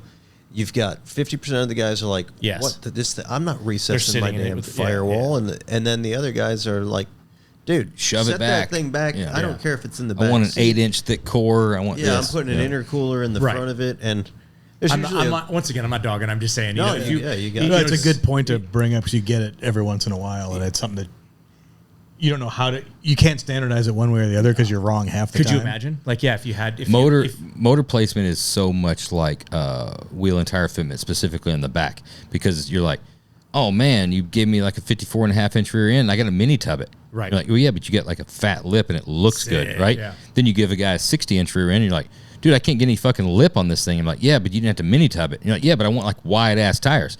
So like, there's this. Unfortunately, in it's y'all's defense, really building fucking cars. Yeah, that's part of the game. The cab is so small. I mean, I can touch the passenger door with my arm like this. Like it's such a small cab that man, it is 6 one way, half a dozen. It's a Chevy. You also no about one of the international international. Got it. 49 international. picked about one of the worst motors for it too. Wait for a second, right The throttle body. there, throttle body and like the standoff. See how far the power steering, everything's like pushed off the front of the motor. That throttle body, I had to be super crafty about that thing, or the intake coming and turning really hard and getting into the fender because like I said, I ducted the airbox into off the splitter in the front on one side, made an airbox behind the headlight, and then the other side was the cooler. It's a great point to bring up because we've talked about it before. It always rears its head the worst on Mopar guys because it's always on like a Challenger, and the guy's wanting it like 3-inch rocker ride height, and he wants to run a Hellcat. You're talking about motor height. Just motor physics placement, and motor placement, right? And it's like, man, you guys place this motor like all the way through the hood. It's like, well, have you set the motor on the ground next to the car? Yeah, Just sit it on the oil pan next to the car. Tell me where it's supposed to go. The earth placed the motor. Yeah, it's And those are tough cars too because the wiper motors on those are like That's the constant. You can't fuck with a wiper motor on a Mopar. Because there's no other place. There's no other options than a factory ass wiper motor. I mean, unless you want to go to great lengths or just ditch to them re-engineer altogether. it or ditch it. It is one wiper motor and one wiper motor switch. Like they're like wired bass backwards, and Really? it's a clusterfuck. Yeah, I've worked on a lot of them. Yeah, that's the thing with Kudas, Challengers, Chargers. Those rain gear dudes need to get after that, like a better. Making a new. Yeah, But it's weird. It's weird that I think it's a more difficult problem than what we probably are giving it for the location and The way it interacts with the cowl. It's not like a quick. We'll flip chop it. out. We'll throw it in here. It's always like Yeah. probably don't want to screw with that. I have to check it out. Yeah. Well, Yeah. it's brought us to the time of standard questions. Oh no. Standard questions brought to you by HRE Wheels. We've found as of late, we've had guests come here prepared, unfortunately. And I don't like that. I like to keep You got some them curveballs? guessing. I'm not gonna lie. I prepared. Some of those might be standard. Get one last one in. Yeah, for sure. After it. You guys down? Yeah, fire Yeah, that let's around. finish it out a little Appreciate bit. y'all so much, guys. Thanks for having me, man. Now that we're in standard questions, I can This will feel ease the feel it in answer. room. Yeah. You never know what you're gonna get. I'll just shot this one. Well, I do think that it's That's much interesting. better. We're gonna go to car Sorry, if it was first a heavy pour. I apologize. All good. I'll because you two specifically, I think, what part of Wisconsin did you get your license in? Neenah Menasha. It's called the Fox Cities, just south of Green Bay, north of Oshkosh, right by the. Oh, I know it. Okay, It's a good spot. so too. that's why I know went. the car. The Fox Cities. That's why I went this There's way. no way you know the car. 96, graduated 96. Is that He what- graduated in 96. And I wanted to go car first because there's sometimes I have a little bit of insight. This one's going to be a unique to you guys, I feel, with as many, as much as you. You got some weird shit in the Midwest, though. There's not a lot of, I wouldn't call it a lot of trends. There's not. It's just transportation, just Well, things. a lot of things rotted to shit, so you didn't have. You ever have a snowmobile? Yes. I actually got a great snowmobile story. Want to hear it real quick? I would love to hear the snowmobile story. I'm So have you learning guys- so have much you- about snowmobiles. Have you guys heard about? Have you ever heard of Duck Lake? Is that the Duck Inn? Forget the name of the lake. Rat River. Okay, so anyway, there's a place. In We've Wisconsin. heard about the Duck. That's where The Duck Inn. It's this big stadium seating like restaurant that looks over the lake. Isn't that the Viper Chairs guys talked about the Duck Inn? I do not I thought that. remember. I thought Yeah, they I bet did. you, they're from Wisconsin as Yeah. well. So anyway, my dad has a old beat up snowmobile, but it's like dare I say a 700? It's like a 400, whatever it is, but it's some crazy fast snowmobile. So we've always done it. I'd be on the back with my dad. Be doing the Rat River. It's literally a frozen over river with reeds sticking out and stuff, and you're kind of drifting around the corners and hitting the snowbanks and coming through. Well, one year, my mom and dad dropped me and my brother off, and they went ahead to the Duck Inn, drove. Me and my brother were just going to run the Rat River by ourselves, on him on his snowmobile and me on my dad's. Well, we're cruising through. I'm getting overly confident. I'm doing really well. I'm naturally decent at riding bikes, and you know what I mean. Riding dirt. I've always rode three-wheelers and stuff back in the day, ATVs and stuff. And so I'm getting decent at it. I'm can kind of handle it. I've gotten old enough to kind of handle it. You rode three-wheelers and you're alive, so you're pretty fucking good. I've ran over my own leg 400 times, but still. So anyway, we get to the Duck Inn in the open lake, and they plow a spot where the planes can land towards the Duck Inn. So there's a snowbank on each side of it. Well, my dumb ass gets the idea to jump that I'm gonna shit. fucking jump the runway, dude. And Jump the whole runway? I'm gonna jump the whole runway. I'm gonna jump the sideways from bank to bank. I just hit it, dude. I cased the other side. I cased the other side and just fucking the snowmobile. I don't know if you remember the fiberglass. It opens up and fucking they don't rolls roll in. good. No, they How don't wide roll good. was the runway? I don't know, dude, but I thought I'd go for it. I'm Wider than a stupid enough to go for it. Not really. Hey, No, the wings were too wider. wide. The wings were wider. It was too wide. It was about 6 feet short, but 6 feet wider than I thought it was. But anyway, I fucking cased this bitch and just wad up the snowmobile, and my dad and my mom are in there, and then like I said, this Duck Inn is this restaurant that's stadium. Now hold on here. Let me start off, back up by saying, this is how I remember it, right? So I'm telling the story after a couple of weeks, but this is fucking what happened. But anyway, so I jumped this thing, wadded up my snowmobile. My dad said the fucking place went wild, dude. They're like, my dad was like, whoa, what? And then he realized, oh shit, that's my son and that's my snowmobile. So I wadded up a snowmobile that day and had to pay for it pretty fucking... I think I had to do some fiberglass work. Or that's what happened. I got my ass beat, let's be honest, right? I got my ass whooped. But anyway, yeah, man, that was a good snowmobile story. So yes, I know snowmobiles. Okay. You got something? What? I'm trying to look it up to see. I know what the car is, but I'm having a hard time. Oh. I'm going year, make, model. I'm going Subaru Brat.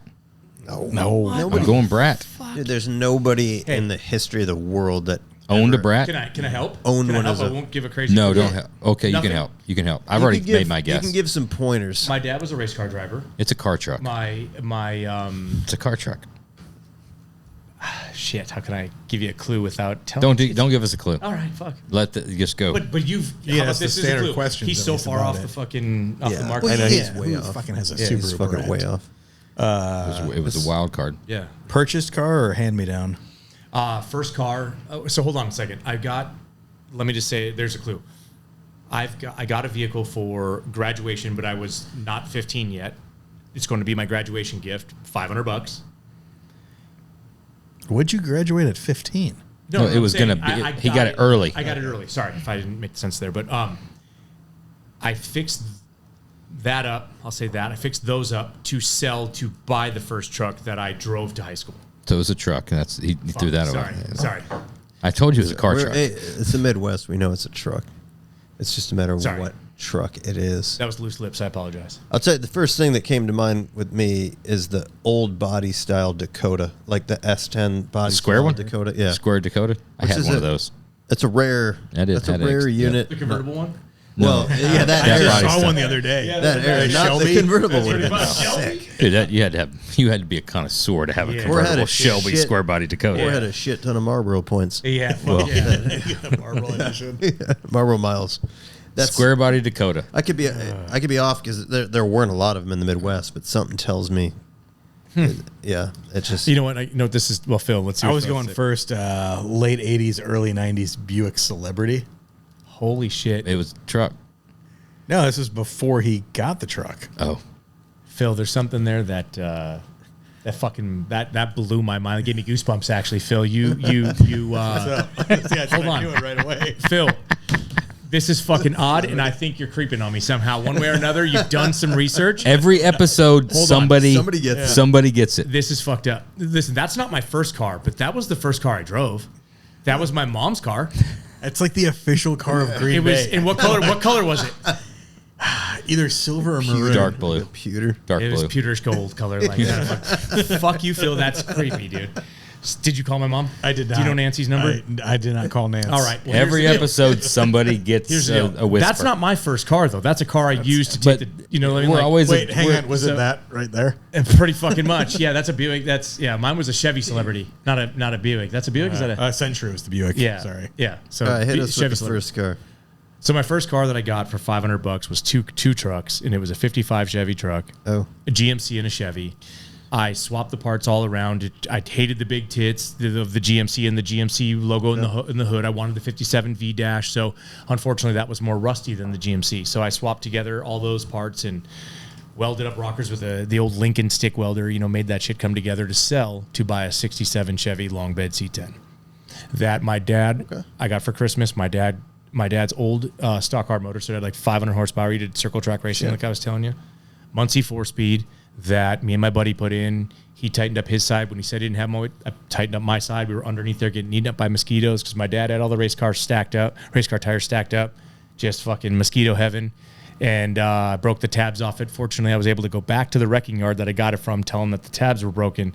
Got another free one, put that in. So Muncie 4-speed, the shift pattern was in reverse because I didn't have the right linkage for it. I just made it come together. So, first was backward. It was, opposite of way it's supposed to be, but linkage would fall off as I drove it, but it was slammed. I made the roll pan on a piece of I-beam. I hammered it over and made a roll pan that just lapped over, and I put the license plate over it, welded it in, and shaved the door handles and left the window crack so I can get in, kind of thing. And But I put I did all the interior white, the engine compartment white. The motor was like a machinery gray with the Moroso blue valve covers, the anodized valve covers.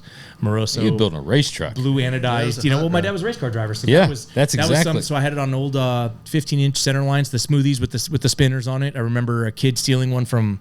When I was in high school, a kid stole one, and I had to rough him up a little bit and get it back.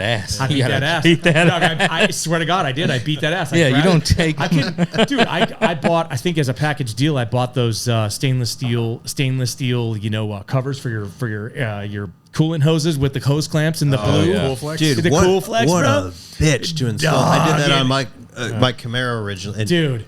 I got those and the spinners with the center caps all in the same. Make cuts on your fingers. JC Whitney catalog. It was JC it's softer than what an actual steel dude. Phil, nice, stainless braided hose is. Phil, you don't talk much, but when you do, it's nice. You can't get them on. Like it's like a Chinese finger trap. Dude, Chinese finger trap, and you're bleeding at the end of it, but boy, did that engine compartment look good. And it's so lackluster when you get. It's never what you wanted. Well, about a week later, when they done. turn gray and they're not silver anymore, they're not really stainless. It's some shitty ass metal. I wonder what the total sales number is. That's how Bezos got started. Dude, someone's got a house on a hill somewhere Somebody in a made lake property. Shit ton of money off of that. Yeah. And then just that concept of the hose clamp with the AN cover. yeah, dude. Oh yeah, I had it on everything. Oh man. Yeah, dude, I had it on everything. I mean, it looked like shit when it was done. But I mean, dude, you worked so hard to get it done. When you reach in, pop that hood, and yeah.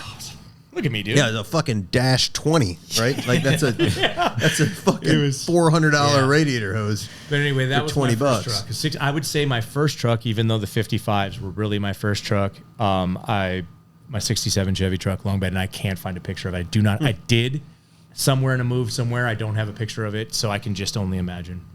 I had Thunderbird. I had Pontiac Thunderbird seats in it. Not Pontiac. I'm sorry. Ford Thunderbird seats in it. They were gray carpet. Like I said, the interior was all painted white. Painted the obviously the glove box. Yeah, the two humps. Gray to match the block. So everything matched. It was blue and gray inside, but it was primer gray the whole truck. I never painted it. But cool truck, fucking fastest truck in school. I bet. I had a guy that was a Mustang owner, a 5.0 Mustang owner, and he won. I was so pissed. You know how you get like most popular, most success, most likely to succeed. I was fucking all in my senior year, ready to get best vehicle, and some dude with a 5.0 Mustang. There was a best vehicle award? There was. We didn't have that. There was. I did, and I didn't get it, and I was fucking pissed. I'm actually still pissed today. Let's talk about it. Want to talk about it? We should. We should fucking talk about it. You didn't have it at your school? Why not? Dude, nobody gave a fuck at our school. In the Midwest, really? I feel in like the Midwest, I worked for like a little over a year. Me and my dad restored the '69 Camaro, and it was like we were thrashing. And it was like getting ready for a Columbus debut or a SEMA debut because I was getting my license. And on the day I turned 16, I'm driving this 69 motherfucker Camaro to school. Yeah. Dope. Dude. Driving this fucker to school. He also had a backpack Super Soaker, so. It was way earlier than that. That was. Yeah, no, it's setting the stage, obviously. But in your head. Neighborhood kids were jealous, though, dude. In your head, you have this figured out like the chicks are going to just be. I was one of those kids. I didn't have he's one of those kids. I didn't have a GI Joe aircraft. He could have had one if he was into GI Joe. He would have had one. I was in a GI Joe, and I didn't fucking have one. I had a Super Soaker, I had a backpack Super Soaker. John York will tell you all about it. He's one of those kids. Yeah. All right. But his dad owned a hot rod Camaro. He owned a body shop. Oh, body shop. Body shop. Yeah. But so what color? It's black and white. Sick. Yeah. You were in school. You were in school when you turned 16. It was at the other shop. Still owns it. If Yeah. you saw it. You saw it, and it was next to his Yeah, I truck. still have Oh it. shit! That's what you drove to high school. It's come a long way since then. The way I talked about my '67 Chevy truck, it wasn't that great. I mean, it was fucking. Yeah, it's been rough. redone like 3 or 4 times. Oh, okay. Since You were in school when you turned 16. Like school was in session. Yes, I left, got my license. I failed my first time. Drove back with the Camaro. Back, and in your head, you think it's like People are gonna be out there high fiving, chicks are going to be like parting. Yes, of course they were. Nobody weren't? gave a fuck. '69 Camaro. Nobody had any clue. It was That's like like me the with loud old car that the smelled like loud gas. old car. And then I'd date like a few girlfriends that I was dating these girls, and they'd get in the car and they'd like feet up on the dash, and dude, it would drive me fucking. what the I would fuck? get Yeah. so pissed. Smack. Nobody gave a shit. Isn't that It was weird? just an old, loud, smelly car. So isn't that weird though? Like same with me. Like I grew up. My dad Jay was a race car Gustafson like driver. it? No, Jay didn't. Gustafson didn't give a fuck about it. Didn't care. Fuck Jay Gustafson. Nobody cared. Local Hollywood. I mean, local hero. or Jay what? Gustafson's he's a legend, character, local legend. local Local legend. legend. That's what I meant to say. Yeah. Somebody I've never met, but I love But you the know the stories name. about. Well, that's funny because I had a kid that had a fucking big block Nova that was a couple of years older than me. His senior, I was like sophomore or something, and he had a orange, whatever year, 670 Nova, you know what I mean? Whatever, orange. Oh, he had big block, money. Big block. Yeah, well, he didn't actually. I don't know how he did it. Really? I guess. Fuck. But anyway, it was fucking. There's a joke of me and Jeremy love Novas, right? X-Body Novas. We love the X-Body Nova. We talk about it all the time. No, hold on. Sorry. Phil, My naivety here. Is it X Body the square one? The more. no, the rounded first gen, Not the desirable one. Oh. second gen Novas. Here goes Phil again. It's technically Yeah. third gen. Is it really? Well, there was, I guess. Oh yeah, it is second. I apologize. Oh, I know You're so right. much about Nova. You're right. You're right. Either the first and second kind of It's a blend, 1.5. but yes, It's a bad bitch. Bad ass. Phil. So you know the Nova that nobody builds. Say the thing. Say the that's the things one. about the Nova that you say to us. I just Same. did. Yeah, nobody builds those. What year? How many badass 68 to 70, 78 Nova? They all look the same. Billy Utley's going to find you at the next show. Come on with it. Come on with it. Dude, the whiskey's hitting. So we talk every time we see. Phil says that anybody that's into those cars has not a pot to piss in or a window to throw it out of. We say that No, I you say don't. they're in a trailer park and there's Hurtful a things. motor hanging Yeah, from an now engine we're hoist off an oak definitely, tree. they're definitely not gonna all of a sudden hit. We're trying to set the trend, Right. And Phil's fucking talking this nonsense. So we this talk about him all the podcast. time. He says we haven't sold near as many chassis as we should have because none of those guys have any money. We talk It's like about it a all the time 10,000 to 1 in 69 Camaro, first gen Camaros versus Novas. because they're harder to find. It just hasn't found its stride yet. It's getting It might. Yeah. It's going to When they run out the of right. everything else I like to them. build. I love them. I'm cool with them. Yeah. I like the square ones. They remind me of like a truck. Like Yeah, they're the those- real. obviously they're those like are a. cool. Yeah, those are the ones that everybody likes. Sure. Later ones, What the fuck is it about that car that you don't like? the proportions, like the way it looks. It's to me, it's like a mini Chevelle or a smaller Chevelle or something. They're kind of the same thing. They have the same type headlight buckets. They got the same roof line. They got. It's got a same, fat ass. I Yeah. like it. I think they're good. It's made for a big ass It's like- tire. It is because And it's like the looking front at it. It's got that down. real low wheel opening that doesn't look good in the back in relation to the height of the roof and the quarter. It looks sick But- because Yeah. it's like a, it's like like a tuck- it's like pre-tucking. When you look at it from the back, it's like a hot chick bent over with a short skirt. You 'Cause love can it. kinda You s- just yeah. yeah. It's I always feel like everything's when- up high and you can kind of see When they're all the slammed, good they stuff look like down there. the ass ends up. When they're slammed, they look like the front end's on the ground. The ass is up. That's what I think of always. Like ass Yeah. up. Like ass up. Yes. He said all the that- good stuff. All the bits and pieces. I want Elliot, if Dirty. you don't put that as the fucking teaser of this episode, that's absolutely the best. You can see all the good stuff. Am I wrong? No, Yeah. it's, Phil thinks you're wrong. that was Wyatt He doesn't saying like those that. bits and pieces. He doesn't like the good stuff. Is that why you don't? Is that why you don't like him, Phil? No. No, it's not. He's gonna come around. All right. All right, So. I eventually. don't think, I think so. y'all need to build one. next I up, do too. Shut your mouth. favorite. Wait, next up, I'm going to the bathroom. I'm taking a quick break. Really, you have to Yeah. right now. I want to We're I in want a to be flow. actively engaged in Okay. the remainder of Go this. ahead. Down with that. It won't take but just a second. The small ones don't take that long. I'm over here. Yeah. All right, next up. Oh, does Phil go to a beer? I've been drinking beer for a Yeah, little while. Oh, I didn't know They that. got tall Keep it boys on there. too.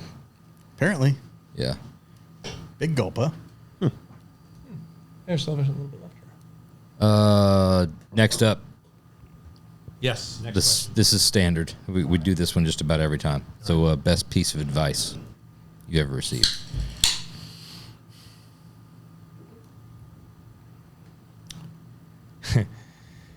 I guess it's shut up. Just listen. Actually, take a second to listen. I'm very talkative. I will find myself quickly wanting to say something back to what you said. Sometimes not even listening to what you said. It's a bad habit, whether that's ADD or whatever that is, or just I don't know. Like as a young kid, my dad's friend, race car friend, called me Yaki. So I'm always a talker. So I think it is really good to just sit back and listen sometimes. I think that's great advice. I think you can learn a lot that way. I think it's good to talk, like we talked a little bit earlier. You know, don't be the guy that just sits back and nods at the customer. Don't be the guy that goes up and fucking tells them every single mod so you scare them away. But there's a happy medium there, and I think listening's a good one. I have to constantly tell myself to just shut the fuck up sometimes. You know what I mean? Like, hey, chill out. I mean, you know, you two going at it. I was able to just sit back and listen. I really thought about that because, like you said, sometimes people will preemptively think about what their answer is to your standard questions, and that was one of them. And I thought about it hard, actually, because I mean, there's a ton of people that, you know, have taught me how to TIG weld, for instance, like I was talking about, different things like that I could have used those as an example, as something that was taught advice. Hey, man, don't do this or do that. But I think listen is a really good one. Just sit back and listen sometimes.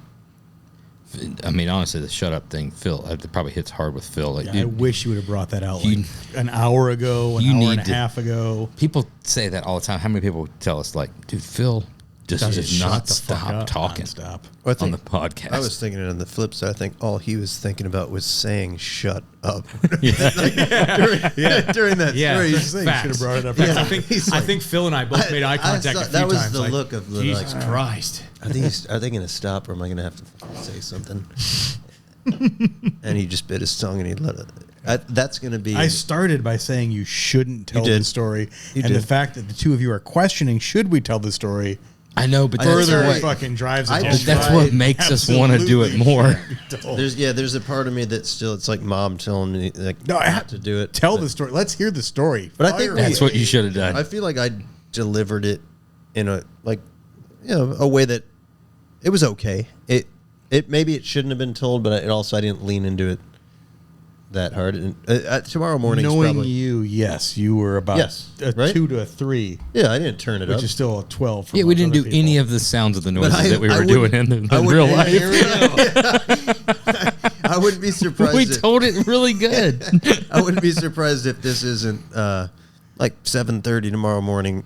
An email from Phil to Elliot. Hey, by the way, edit out that whole second. It's probably time stamped. No, this stays in. It's probably time There's stamped. about 45 minutes. You need 47 minutes to an hour and 20. Just kind of delete that stays. There's a natural transition somewhere in there. You can make it work. That's somebody out there it will resonate with. They'll laugh. Right.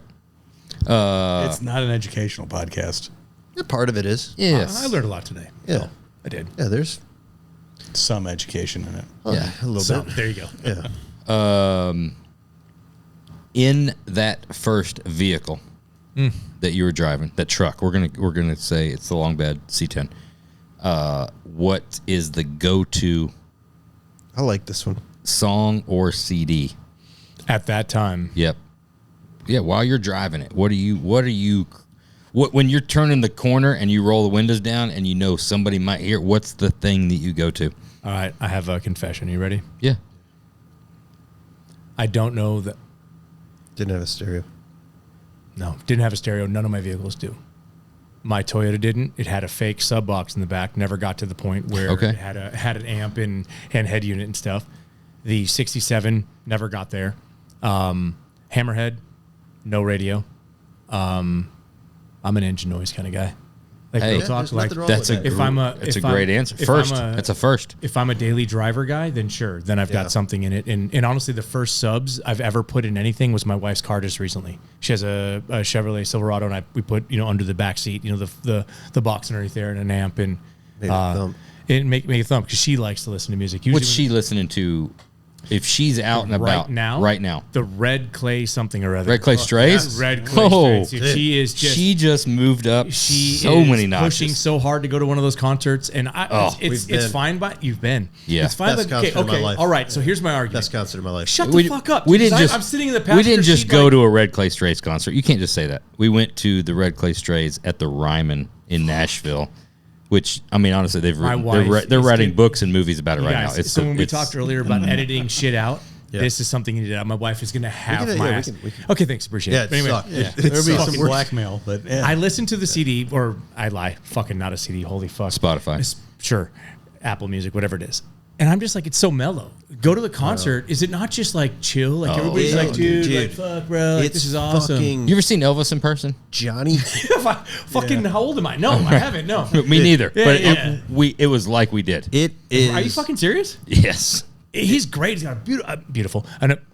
It's He's got a super masculine, manly No, voice. He's got an awesome voice and shit. I fucking love the music. I love the soul of it. But Did you not have chills from head to toe the whole time? Hair in my arms standing Really? up. It is Johnny Cash, Elvis, and Waylon Jennings all mixed into one, reincarnated. All right.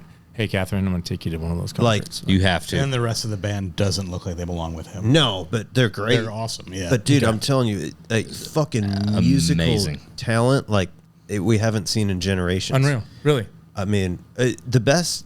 Jump on YouTube and start like digging into some of the, like the random stuff, like the stuff he's covered. Okay. He just did a Waylon, Lonesome, Ornery, and Mean. Oh, Waylon, sick. great Waylon Jennings. Hard song to cover because Waylon owns it, and he did it with Dierks Bentley.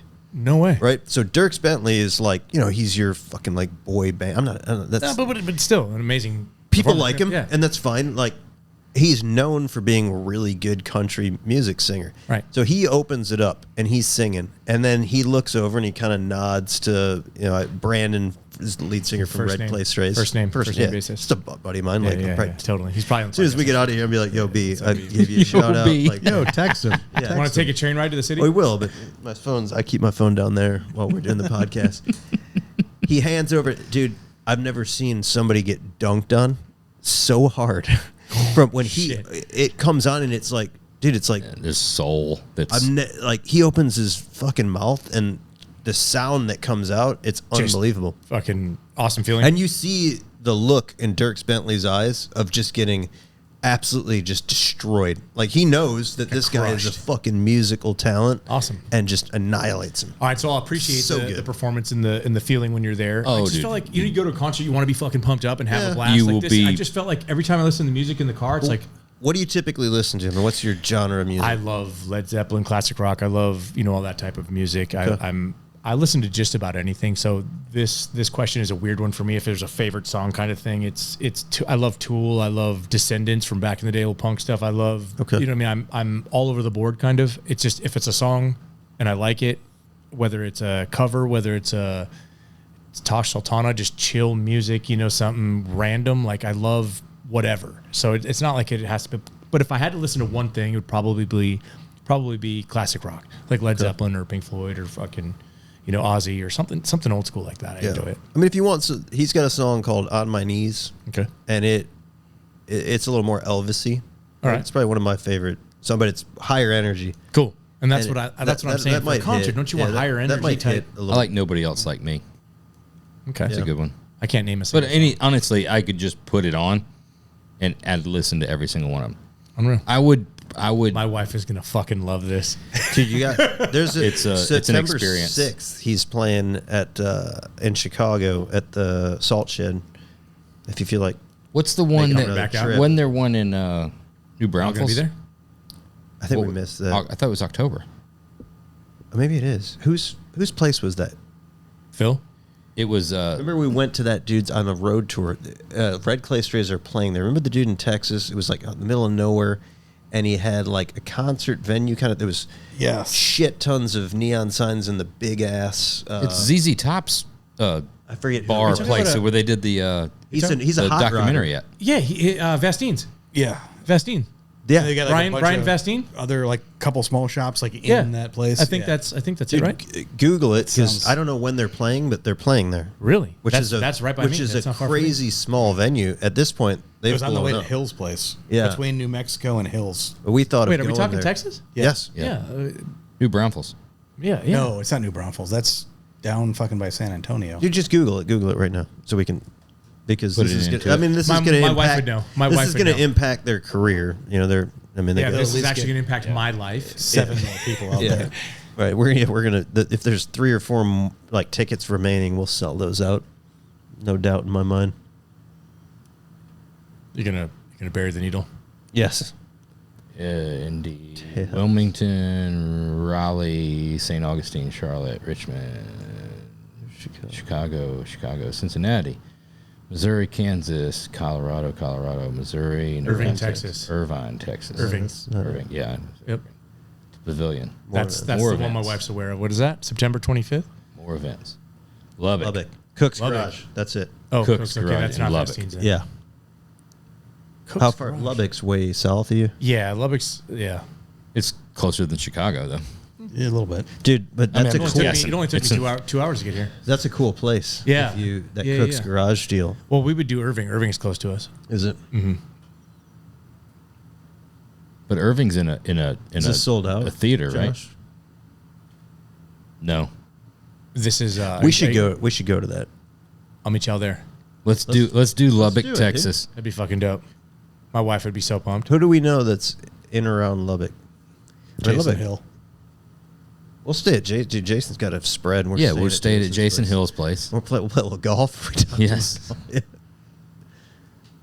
Hey, text him, see if he answers. Look, it's just all general admin and a stage. That's it. Yeah, it's Let's just go. a wide open Yeah. kind of venue. That's fun. That's actually the most fun to see stuff like that and just mix and mingle and walk So around. what's the date? What's the date? I just asked you what's the date. Dude, I don't think you understand my wife right now. September 26th. September 26th. That's my daughter's birthday. Great. That's a great celebration. Oh, I'll take my Yeah, daughter. She'd love 16-year-old, that. she'd love yeah, that. she'd love that. I think my She'd be- in-laws she'd be are in 17. town. Oh, they're in Austin too on the 28th. Moody Amphitheater. I've never been to Austin, actually. I haven't been down there yet. I need to go see When Joe's did they spot. come up to Detroit? The sweet rental package. Yeah, we got to book one of these. Fuck, that'd be fun. Red guys. Rocks. That'd be awesome. I'd like y'all to meet my wife. Very top. Check Right. it Red out. Rocks would be fun. Oh, Red Red Rocks Rocks. is I've never just been. I've so always wanted to it's go. so big. Hey, I'm sure they'll do an talks amazing about it. job. I heard but people are taking. I've never realized Red Rocks is so large. People are taking Ubers from the bottom of it up to the top. For real? Yeah, dude. Like, I guess it's some wild. it's big. It's big. huge. I It's guess. just it's too big of a thing for me. I like to watch it. Yeah, I like yeah. to watch it on YouTube. Oh, fair enough. But I like a smaller. Yeah. Well, we'll see you in Texas in September, huh? We're there. That'd be sick. At Cook's Garage would be really 26. Just because It'd be it's such intimate, small. 26. Cool. It's Well, tough and for me. we've been there before, and we need to find out who the dude is because there's got to be a hookup there. Ed will know. Call Ed. Yeah, he's a hot rodder. He's got a big car collection. Last but not least, Let's go. I'm ready. Hold on. Wait. There's two. Wait. You guys have talked about this prior? There's a. Oh shit! Here we go. oh yeah, we'll end it with that. That's a new seg. yeah, fuck. that's a new standard question. Yep, we're gonna end it with that. Fuck you, Phil. This is a quick one. That's Okay, an good. easy one. Law enforcement. Yep. Most memorable law enforcement interaction story. Oh no. Which one?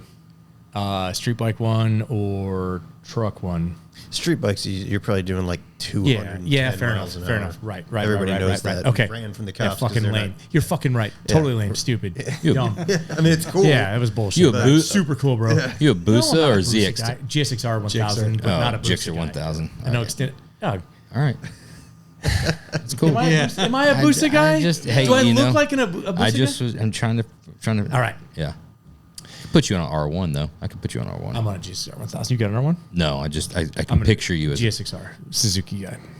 I'd love to have a RC8, a KTM RC8. It's like my dream bike. Oh. I think that'd be a cool ass bike to own, but never. I don't think it's got enough ass though. I never rode one. I like that though. The fucking. Yeah. Okay. More powerful than your Honda Shadow? Yeah, but not as reliable. All right. I got one where I didn't I'm interact. Phil, careful on the motorcycle jabs. All right. Stones, glass houses, Knees. broken ribs. Like, You All went, right. down, you went down, huh? no, In a parking lot. no. So, We'll move. Favorite law Favorite law enforcement story. enforcement interaction? I didn't. Moving forward, we need to wrap this shit up. All right. I'll tell you a silly one. I built a Toyota pickup back in the day for a little mini truck, a little independent rear suspension, tube chassis, little truck. I just recently bought it back actually after all these years. I sold it to a guy that ended up calling me back 20 some years later and said like, "Hey, do you want to buy this thing back?" Absolutely. I've just got it back recently. So that's what's fresh in my mind as far as a interaction with the police, but technically no interaction. I'm getting ready to go out. I'm going to take the mini truck. We're going either to a Cal Truck Jam or some show, or I forget what I was doing with the truck, but it was there. Normally I kept it up, drove my other truck in the meantime. I walk out to my truck. As I'm walking down the driveway, California, super steep driveway. I'm up in the trees, like walking down towards the street. I have it parked on the street, and I realize there's a cop behind my truck. Oh shit! I back up. I don't want to interact, right? So it's not really an interaction or an experience with a cop, but I watched him write a ticket. He's walking up to the front. And he's all, shit. He realizes it's touching the ground. That's the first one. The ticket was for touching road surface. The next one was touching road surface. Touching road surface. The next one was touch no your reflectors. face writing a fucking ticket like that. So the second one was stupid. Why you want to sell? Right. Second one was no reflectors in the taillights because I had molded a big, huge. The whole tailgate was a piece of Lexan, which I had a bunch of but this was back in the day. I had a bunch of 1157s down there, which is wild. Oh yeah. Because I didn't have. You know what LEDs. 1157s are? It's a fucking bulb. Yeah. You set, that thing's fucking A. You got that thing's about to catch on fire. I would hit the brakes. I would hit the brakes and everything would go, brrr, right? So anyway, I had like 20 1157s in there because there's no LEDs at the time. I mean, there was, but you had to literally solder them together and wire them together. So anyway, that and a bunch of other things. I watched him walk over to go put it underneath the windshield wiper. Well, there was no windshield wipers. I shaved the windshield wipers. That was another one then? That was another one. So I swear to God, I watched him walk back and forth through the car like 3 times, write more down. He's like, fuck, dude. He tried sticking it underneath the windshield wipers, and he walked around. And he's like, he kind of like shoved it in the belt molding. Dude, why don't you roll that up tight? Yeah, dude. I was up at this point. I was upstairs. That up in a while. At this point, I was up there fucking laughing. I got the ticket. I never even paid it. I never did anything with it. Nothing ever happened to it as far as I know, because I've registered the vehicle after. And obviously Have you gotten pulled over in California since then? Of course. Okay. I mean, You're good then. Living in, yeah, right. Yeah. Yeah, exactly. You would know. Benches those little things they'll have a Come back and bite you. they have a crazy way of coming back. They don't Living in forget. Southern California, you don't not get pulled over. It's the main source of revenue, I think. There, Okay. Motor cops, dude, bike cops, they fucking suck, dude. So I got a ticket that I did. I had my S10, my body dropped S10. I was driving in the fast lane. Here's my second one to this. Sorry, I don't mean to double up. Get it. But I'm in the fast lane. I just moved to California. I'm maybe a year in. I buy a truck that's supposed to be this reliable little 4-cylinder Isuzu motor and an S10, and I body dropped the fucking thing and put billets on it like a dummy. I didn't have, I Sawzall, but I guess I sheet metal screwed it together, and I had a fucking welder. But cut the coils, and then I had to put it back up, so I put those spacers in the fucking coils and the lifted twist it back. ends. Yeah, because I cut them too much. And so anyway, I'm driving down the freeway in the fast lane in a body dropped S10, and everyone else is right in line with me. A cop comes up in a traffic break. They'll do a traffic break in Southern California where the cop comes up carpool lane and starts cutting across with his lights on, start going back and forth, which then makes a traffic break, which all the other cars go ahead. Up ahead, there's something on the road, a cop runs out and grabs something, or there's an accident, or whatever the reason is that they're doing a traffic break. Well, after he's done, as we're all doing like 20 miles an hour, he turns his lights off, but he's halfway between the carpool lane and the fast lane. I'm in the fast lane. Well, he decides to pull in to the carpool lane. Everyone else in the other slow lane up to me starts going. Well, I start heading off too and like taking off just like I would, like everyone else. Well, he pulls in behind me and pulls me over and told me I was not obeying. I was failure to yield to an emergency vehicle. Well, I went to traffic school and it was like an $800 ticket. I'm making fucking, I don't know, $300 a week or some shit. I'm making like $12, not even. I'm making $750 an hour or some shit like that at the body shop. And Spendy one. Dude, I'm in the class and I've got my hand raised. Everybody raised their hand, and then everyone from 0 to 100 lower your hand. I was the last person. I'm the youngest person in there, and then also the last person with my hand up. Have the most expensive ticket for fucking some dumb bullshit that I think he just pulled me over to pull me over because I had a lowered truck. But part of the game, par for the course. Not mini truck fans. Nah, dude, not a mini truck fan. But guess what? It's all worth it. When you're driving a mini truck and everyone else is driving stock shit. You know what I'm saying? Fucking small price. Fucking to pay. Small hardcore price like that, to bro. pay. Yeah, That's just- small price yeah. to pay to be a mini trucker, dude. So anyway, the mini truck, the little Toyota. I don't know if you've ever seen it, and if you're a mini truck guy. Silver with the you got the paint on the hood, right? Yeah, that was actually a green and silver truck before it was a black and silver truck. I painted it on Thursday to sell it on Sunday, and if you go to there it is. So I got that click on that. Remember we were talking about those choppy wheels? The ugliest wheels you've ever seen in all your life. They're called KMC Elves. I sold quite a few of those. Oh, look at that fucking truck. That thing makes me so happy. Sold a lot of those with adapters on Honda Accords. No, Suburbans. What? Because they chopped. Well, those things fucking chop, and I love the shit out of that truck. It's so Catch the nostalgic light. for me. What's the motor and something? So, like that? 22 little- RE has it has a TRD cam in it, so it's a fuel injected motor. 22 RE, a little 4-cylinder. They fucking actually rock, man. They're good little motors. Little rim shop story. Back in the day, selling rims, we would take them off the rack, right? People were looking at buying them. Take them off the rack. The wheels off the rack, right? Selling rims, right? Because that's what we were doing. We weren't selling just wheels. We were selling rims. Yeah. Rams. You'd put the wheel savers. Valid. Yeah, the plastic rim savers that would go on from the boxes. You'd Set it up. You'd put one of those on the front and back, right? And we'd roll it across the showroom floor where they would stand back, and you got to see the chop. You're wanting to see the light that it picks up. Watch this wheel. Now this is ugly. Can I'm serious. Hey, Jeremy, Phil, can you say this is an ugly not wheel? a lie. Phil, right? You'd say this is Jeremy. This is an ugly wheel. Yes. It's a terrible looking wheel, but watch it. Yeah. Look at that chop right there, brother. Dude, Okay, come on. that's got. Now that I know what chop is, I would say that's got some chop. Oh, look at those taillights. So the taillights used to go all the way across the back. They used to be like the tribal. A tribal would go down. See the tribal that's on the hood? That used to run all the way down the side. I did this paint job just to turn around and sell it because everybody knew my truck. I actually won Mini Truck of the Year with that truck in 2003. You know what wheel chop more than any other wheel ever? KMC Elba. Nope. Assassins. Ooh, good call. Asante Assassins. Santis. So those are 97 Accord headlights, brother, in a Toyota. Phil, you're not feeling it, dude. You hate it. You hate it so much. I missed the whole mini truck thing. Timely. How old are you? Me and Phil both did. Yeah, Did you really? 44. Just didn't hit. Oh, that's It your just time. up in our. Didn't There was hit out here. nothing. Ah, up here. really? See, now it's funny because in Wisconsin, I grew up with I had a lowered S10 Blazer on American Racing, 17-inch American Racing wheels, and mini trucks were. We get a little bit of that. A little bit of that? And a little Okay. bit like the S10 Extremes. Yeah, the Extremes are cool. I think we were just had a different kind of vibe. Like we went to like the Chevy Vet Fest, right? And like Because your dad was a hot rod or body shop guy, hot rod builder. Yeah, but- muscle car. but muscle it- car like guy. that was the I mean, if you're building a '69 Camaro, yeah. yeah, that was just like what was in for. I mean, that was Where what did you say you grew up? right around here, you know, Okay. right in the North Shore area, and Timely miles from here.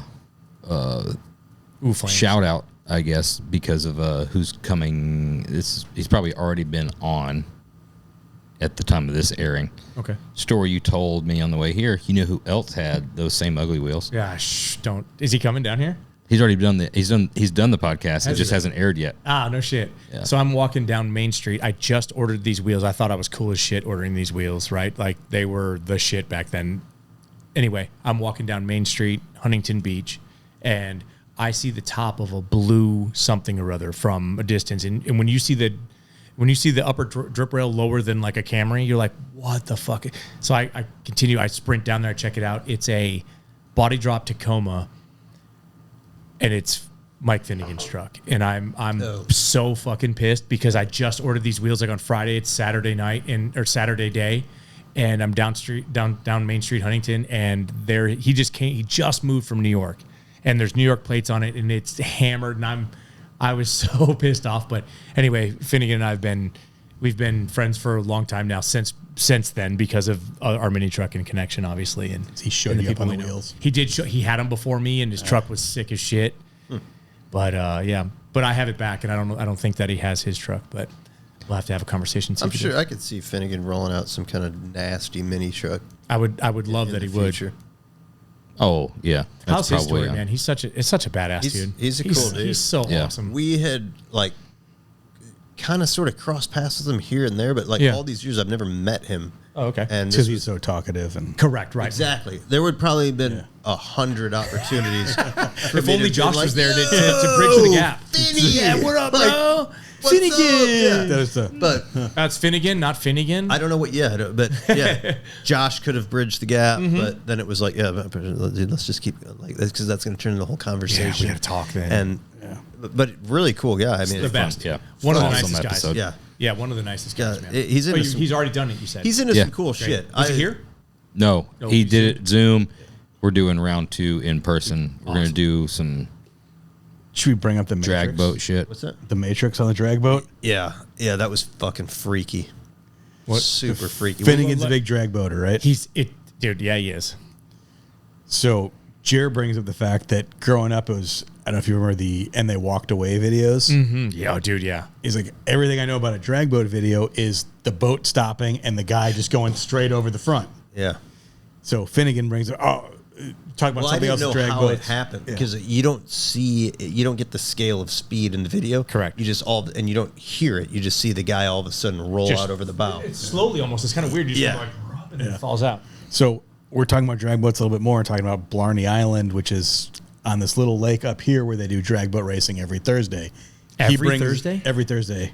So he brings up something. Oh, yeah, we got Season. drag Yeah, boating at Blarney Island. Finnegan just goes, "Oh, Blarney, I got to be there." That's It's a like bucket list famous. item. Yeah. Yeah. Right on. Dude, you don't.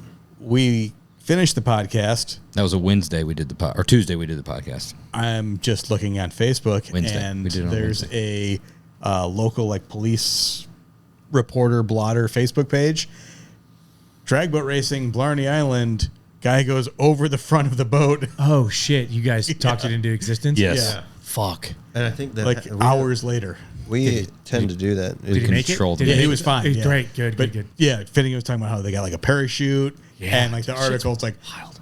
everything worked. The parachute came out, stopped him. He walked away just fine, but had to go to. Dude, they got F-16 capsules in those things and stuff too. Yeah. Like some of them are really like the wild. top fuel boats. Yeah. Yeah, Stuff. dude, that shit's crazy to me. I mean, have you ever gone 80 miles an hour, 50 miles an hour on the fucking water? Yeah. It's crazy. Yeah.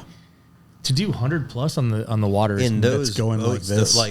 Yeah. You're sitting on top of it. as we were talking to him, because doing like we did like 160 in a customer who's a buddy of ours in a cat. He's got an MTI. 160. But you're Yeah. down in It's a 48 foot. right? It's a big 48 boat. cat, and you're down in it, and it's the windshield's up, and it feels like 40 because it just feels safe and it feels really connected.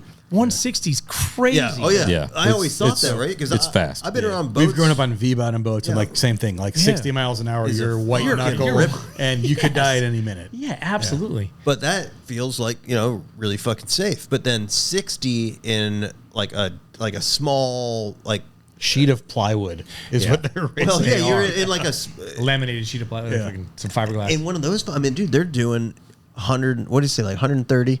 And you're sitting on. It's like a surfboard. You're Yeah. sitting on top of it. That is nuts. Is insane. It's absolutely Nuts. insane to me. That's like I've been I was 700 traumatized miles on an Lake hour. Michigan one time as a kid, and I'm out on boats, dude. Really? I'm out on. I'll surf maybe, but then there's sharks, so then I find myself lifting my feet up. You know what I mean? Like, Especially in long toes. The sharks. Dangling fuck, worms dude. down Well, there. hold on, they're good because they can't grip a baseball bat. They can't. What else did you ask me? You fucking creep. We start. Jesus that's- Christ, dude. That's Fuck what they you, call man. a circle back. That's a circle And back. into the final question. And the last but not least, Let me see your toes. this is the first. Can I see your toes? This is the first installment of what will now become a standard Oh, here we go. across all. This is the first time. First time. So your answer carries You're a some weight. numero uno. You are Yeah. setting the precedence. I don't think that I'm that good at this. We've never done it before. This is the first time. Shit. But There's we're a gonna right do it. answer and a wrong answer. Oh, fuck you, Phil. The pressure's now even worse. No, it's pretty like the writing's on the wall. All right. Stallone or Burt Reynolds, and why? How long? Let me see how long your arm. Let me see how long your arm is. All right, cool. Bert's pretty badass, but Stallone. I always feel like Stallone was fake. You know what I mean? Like he always put Yeah, because that he on. was. He was an actor, right? And he's short. Burt Reynolds was not. Yeah, but he was also badass in real life because he played football All right. before an life? actor. In real life? Yes. Stallone did softcore porn in real life. It was filmed, so kind There's of supposed- an actor, but he also did it in real life.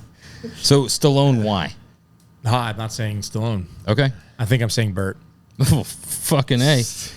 I think Bert's my jam. I'm sorry, guys. I Yeah. apologize. As 'Cause much he's as more manly. as much as I wanted to be on that side of the table most of the fucking podcast I today. was- 'Cause you were fucking tough today. I know the Joshes are over here, but fuck it, dude, today was rough, dude. I'm not gonna lie. I kind of sided with you, I you two appreciate quite it, a bit. You know what I mean? I'm not gonna Appreciate lie. But now, like Bert on the other side, I'm sorry to disappoint you guys. That's all right. Fully let Hey, you down. it's all about opinions. But, You know, but everybody's Smokey and the entitled to Bandit's one. pretty dope. Yeah. You know what I Everyone mean? has their time to be wrong, and this is yours. This is so, my time. Yeah, it's exciting. So I'm either We got to have a wait, counter.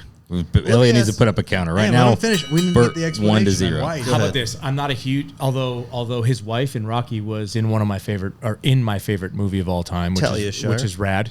Yes, which is the movie Rad. great movie. Yes, my Yeah. favorite movie, the movie I've watched the most of all. I actually got to meet my childhood hero, Crew Jones, Bill Allen. Okay. Did Hell Track, raced the track actually in real life, which was super fucking cool. Dropped on the Cool. the That's wall. that is pretty cool. Yeah, it was quite the experience, honestly. But I have to go with Bert. Bert's And it's- dude, that mustache, dude. Come on, dude. Is it the mustache or it's Smokey and the Bandit? It's Smokey and the Bandit. I like. Let me ask you this then. Have you seen the movie Cobra? Cobra's dope. Cobra's dope. But guess what? Have you? That's your- Okay. No, hold on, bro. That's your silver bullet? Hey, no, that's they're saying that you fuck. Hey, hold on. Have you? This watched is going the to be a movie? bloodbath the Ready? rest of the You ready for season. this? You ready for this shit? Have you watched the movie? Sure. Have you seen it? But have you watched it? Have you watched when he jumps that motherfucker and all the hubcaps fly off and he slams against the other fucking car and then the next scene is fucking perfectly fine? It's like a comedy movie. It's like, I don't take okay. it seriously. Dude, take that back. Well- No, so- Have you seen Smokey and the Bandit? Yeah. Have you seen where he Yeah. picks up the hot chick and I fucking don't dislike- runs like, from I'm the not- cops I and know. jumps? I get it. Yeah. I know you don't. I got one quick question. Go ahead. Is it I'm the just- tracksuit? Is it the tracksuit? It's, and the no, it's Adidas? not. That just adds to the whole allure. The of Countach. it. Yeah. What is it? No, What is it? it's- That's dude, it. it's Is just- it Rocky? It's, What is it? It's Rocky. It's Rambo. It's Marion Cabretti and Cobra. over the top. It's Okay. over the top, dude. Over the top. Yeah. Over the top. Over the top is a fuck? great He's movie. got a weight machine hey, in hey, his hey, fucking hey. truck. Dude, It who does. thinks of that, dude? It literally you come over. Hey, have you seen Gator? Have you seen Gator? No. Watch Gator. Have you seen the movie Wizard? Yes. With the little kid. Yeah. Have you ever seen the tie-in with that, where he sells his truck on Over the Top to Spanky, and then Spanky's in the movie Wizard, and he saves the kid from getting like crashed into or whatever it is. He blocks the street. Wizards, With- the remember the California movie, or where they're going to California. Yes, to play the Nintendo when Super Mario Yeah. Brothers 3 came out, right? Great fucking movie. Great fucking movie. Super sad. But he sells his truck to Spanky. The Hawkinson's The truck? Hawkinson's truck. The Hawkinson's truck is in Wizard. Spanky's in Wizard. Shit. Check that out one time. I gotta check that out. Yeah, so there's a little. That's a little. I've got tidbit. one question Go to ahead. end us out, right? And we're going to keep doing this for the rest. Yeah, of there's the a time. lot. There's a Yeah, lot. there's a all lot to kinds. But unpack here. I've pretend just for a second Yeah. Okay. that these actors and these movies never existed, right? Just pretend for a second. What do you mean? So Stallone Just and listen. Reynolds, Oh, they never existed. None of these movies that they did existed. But we still do car show stuff. Just follow with me. Okay, I'm follow trying. with me. Where I'm you going with this? getting you in a mindset. So we still do car shows, just like we do. You're at a car show. Yeah. And there is the Trans Am from Smokey and the Bandit. Yeah. And there is the Mercury from Cobra. Yeah.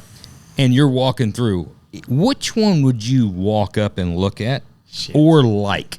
Well, let's see. And both. We've got a bone fucking stock Trans Am. Doug. Off the factory floor. Okay. Just some random. Anybody could Don't have forget bought about that. the whip antenna, though. Literally anybody could have bought that.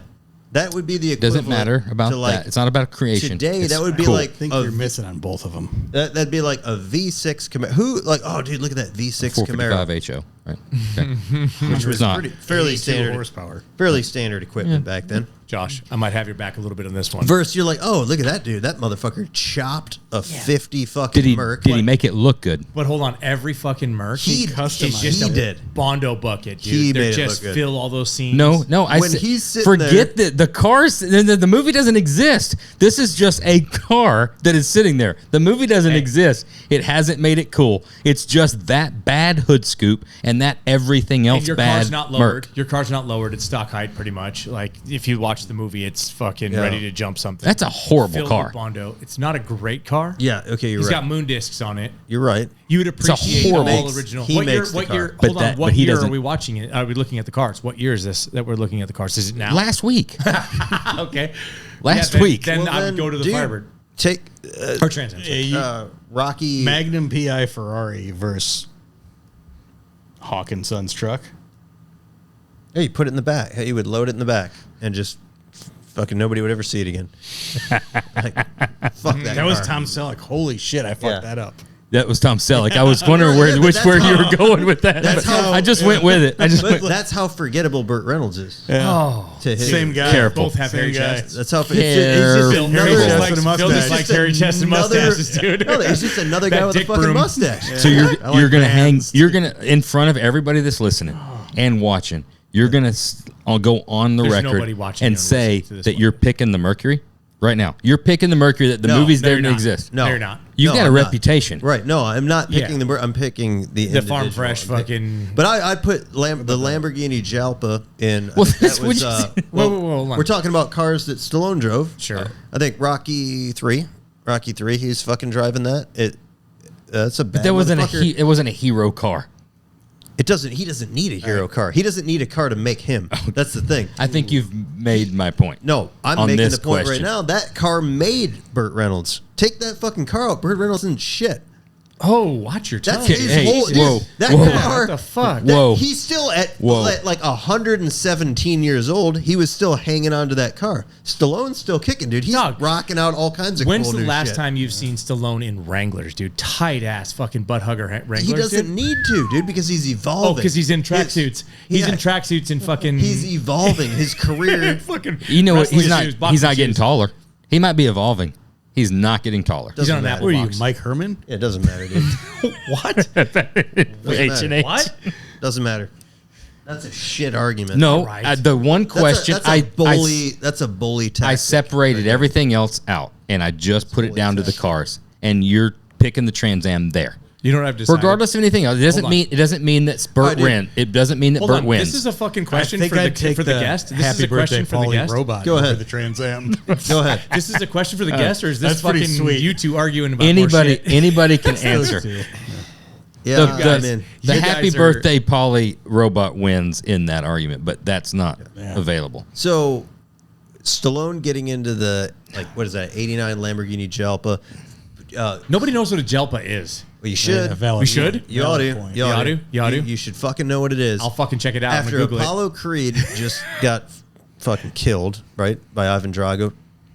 Devastating. it. God, it is sad. Devastating. Yeah, it's such a bummer. Was that He no gets in yelling? there, revs that fucker up. After his wife's like, "There's no fucking way you're going to fight this guy. Yeah, it's a great part of the movie. I No agree. easy way out on the radio, dude." It's a great scene from the movie. Verse, I got a fucking antenna that goes like this You in the can't- middle of my car that I bought. It's a Dog, stock he's car jumping that my shit. antenna goes like this. He's running from cops. That's the I that's think we Thinks can of the go. hot You can chick. go music. you can't just pick Best scene song. if you're gonna pick scene, we gotta pick scene versus scene. But the question was that's fine. This is gonna continue. You're gonna have some time to think Yeah, about this is stuff. ongoing Right for sure. now, the guest picked Burt, so it's Burt. it's one. It's Burt 1, 1-0. Where's the Sly whiteboard? 0. Where's the fucking But ticker? We need to document that the, somewhere. and the You need a tree, scoreboard. the We TA do. the TA is 1-0 on the Merc right now too, because that's a thing. okay. I'll say the T. That's a and tough you, one You know, to- hold on, it's not 1-0. You can't argue that. Hold on, it's not. Is it 1-0? I wanted to see how hard he was gonna go. Wait, is it 1-0? No, Are you two I'm making in- the I'll vote? admit on no, the it's 1-0? yes, Because yes. Okay, well, because he voted for the fucking TA as well. Yeah, the TA wins. But It's he's a rough car. It's a next rough car. It's sick how he episode. fucking drives the shit out of Yeah. it. but- Next You're right, you episode, guys are right. he can craft a plausible reality around a Rambo something to a thing, and if you just piece versus piece, sometimes Sly's going to win. Well, I just figured out what I'm. But watching in on that the way home on the instance, flight home.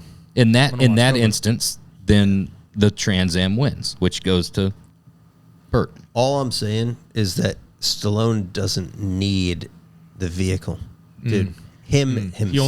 He only needs a fucking All he needs knife. is he needs a and some toothpick, woods. dude. He needs a toothpick. No because way, that's he all needs it was he needs in a Bowie Cobra. knife, dude. In Cobra, it was a fucking pair of aviators and fucking toothpick. All Bert needed And was fingerless gloves. tough guy gloves? with the holes in Tough guy gloves. We're gonna end guy, it. tough We're guy gonna gloves. end the episode on this statement right here.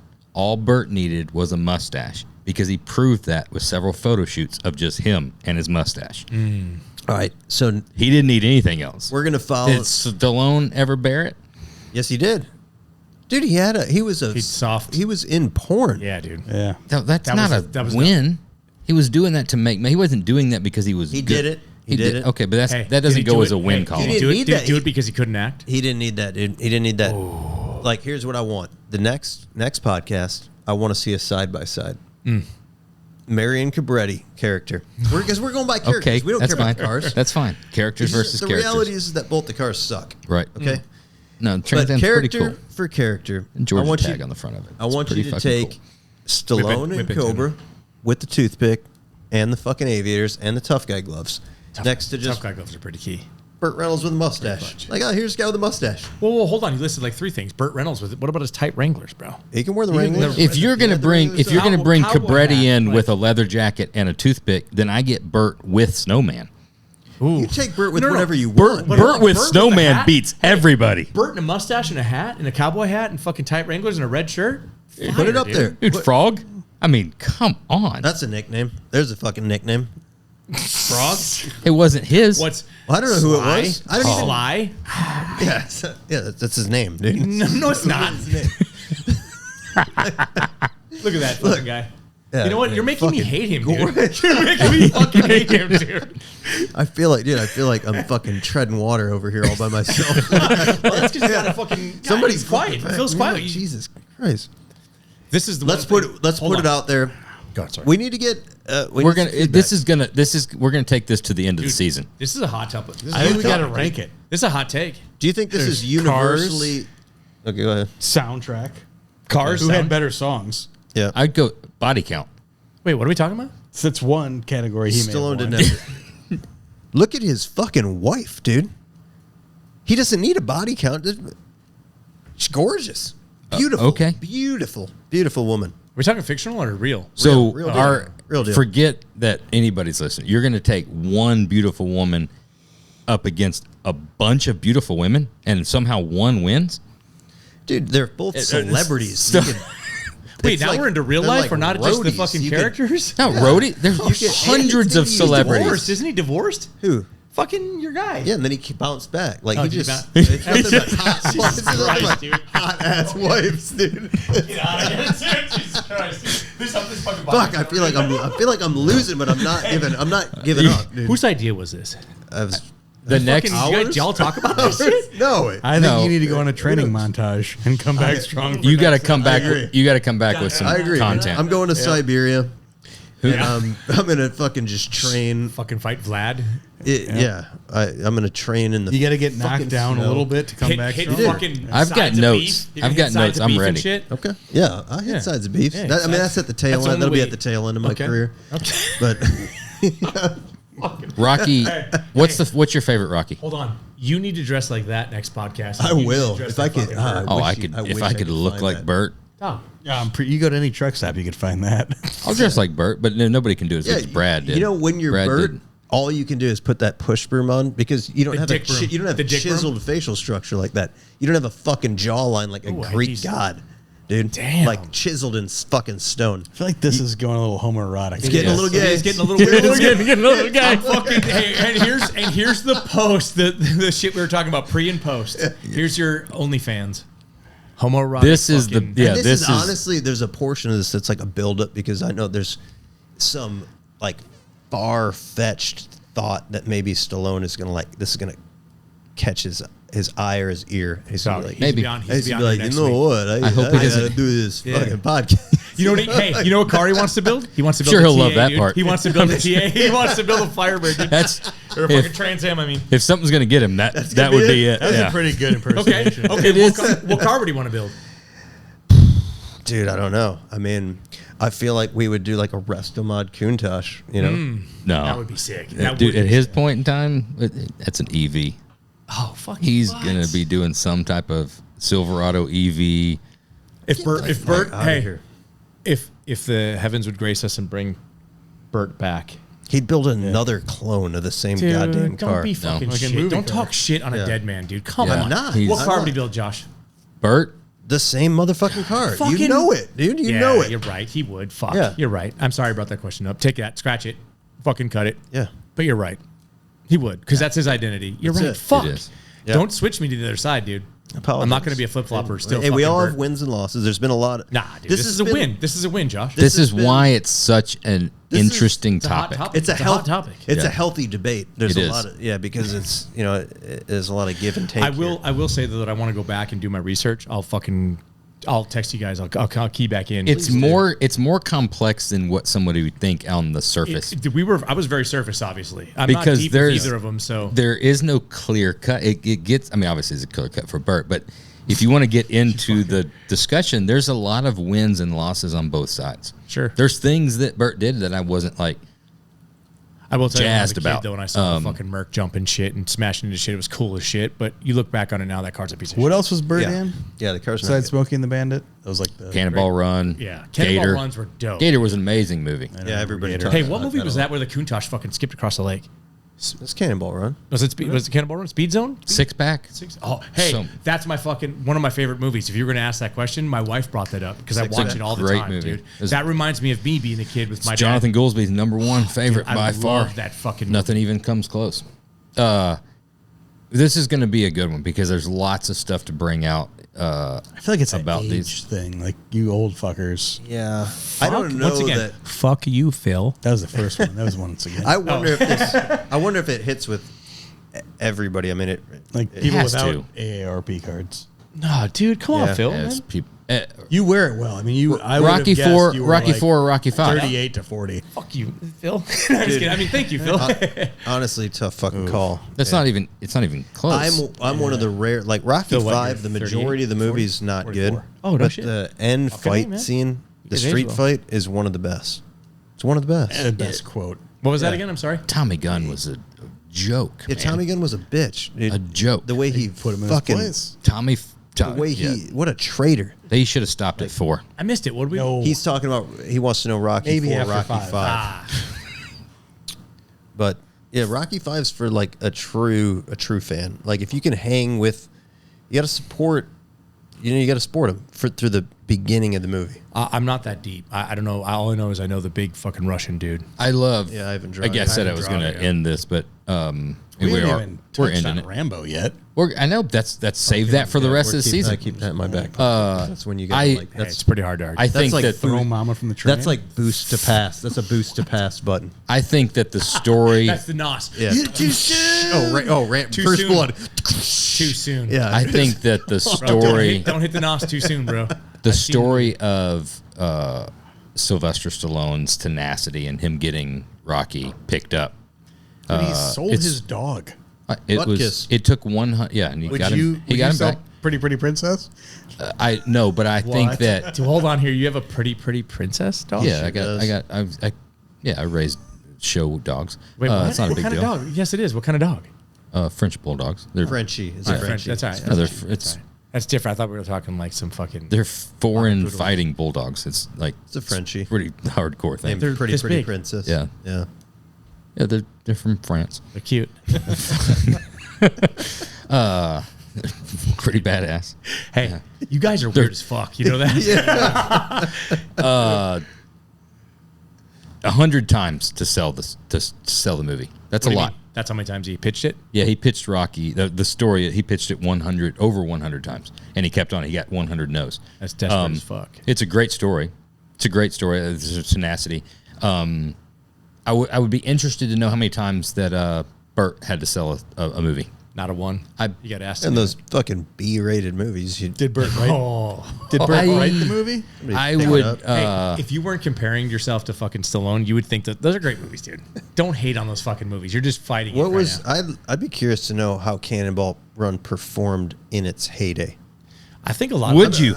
No, honestly, it's just a question. Oh, Well, here we go. I mean, we've got the We got the internet. Yeah, and there's Yeah, nobody listening. in at this comparison. No, in we're comparison to done, what? yeah. Your Just in- flight's just still a in- couple hours I'm- away. yeah, I'm- In general, I've like had too was many that drinks. was that a hit? Well, boys, another one or what? Since we're still Yeah, here. you might as well. Fucking Yeah, top rock it and roll off. brothers.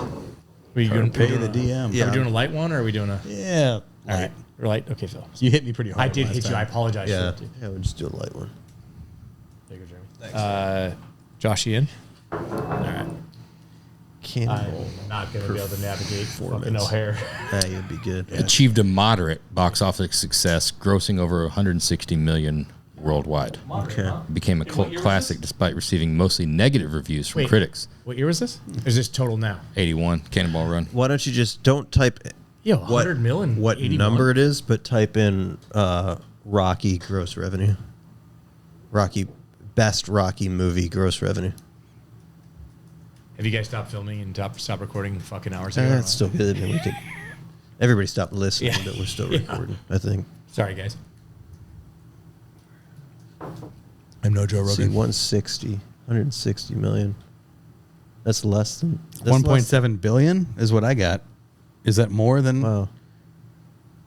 So Rocky for 300 million's more, right? Right. That is more. By almost exactly twice. Yeah, it was, How many- It was also. How many Smokey and the Bandits did they make? 15 years after that. How many That's Smokey and the crazy, Bandits dude. did they make? Wow.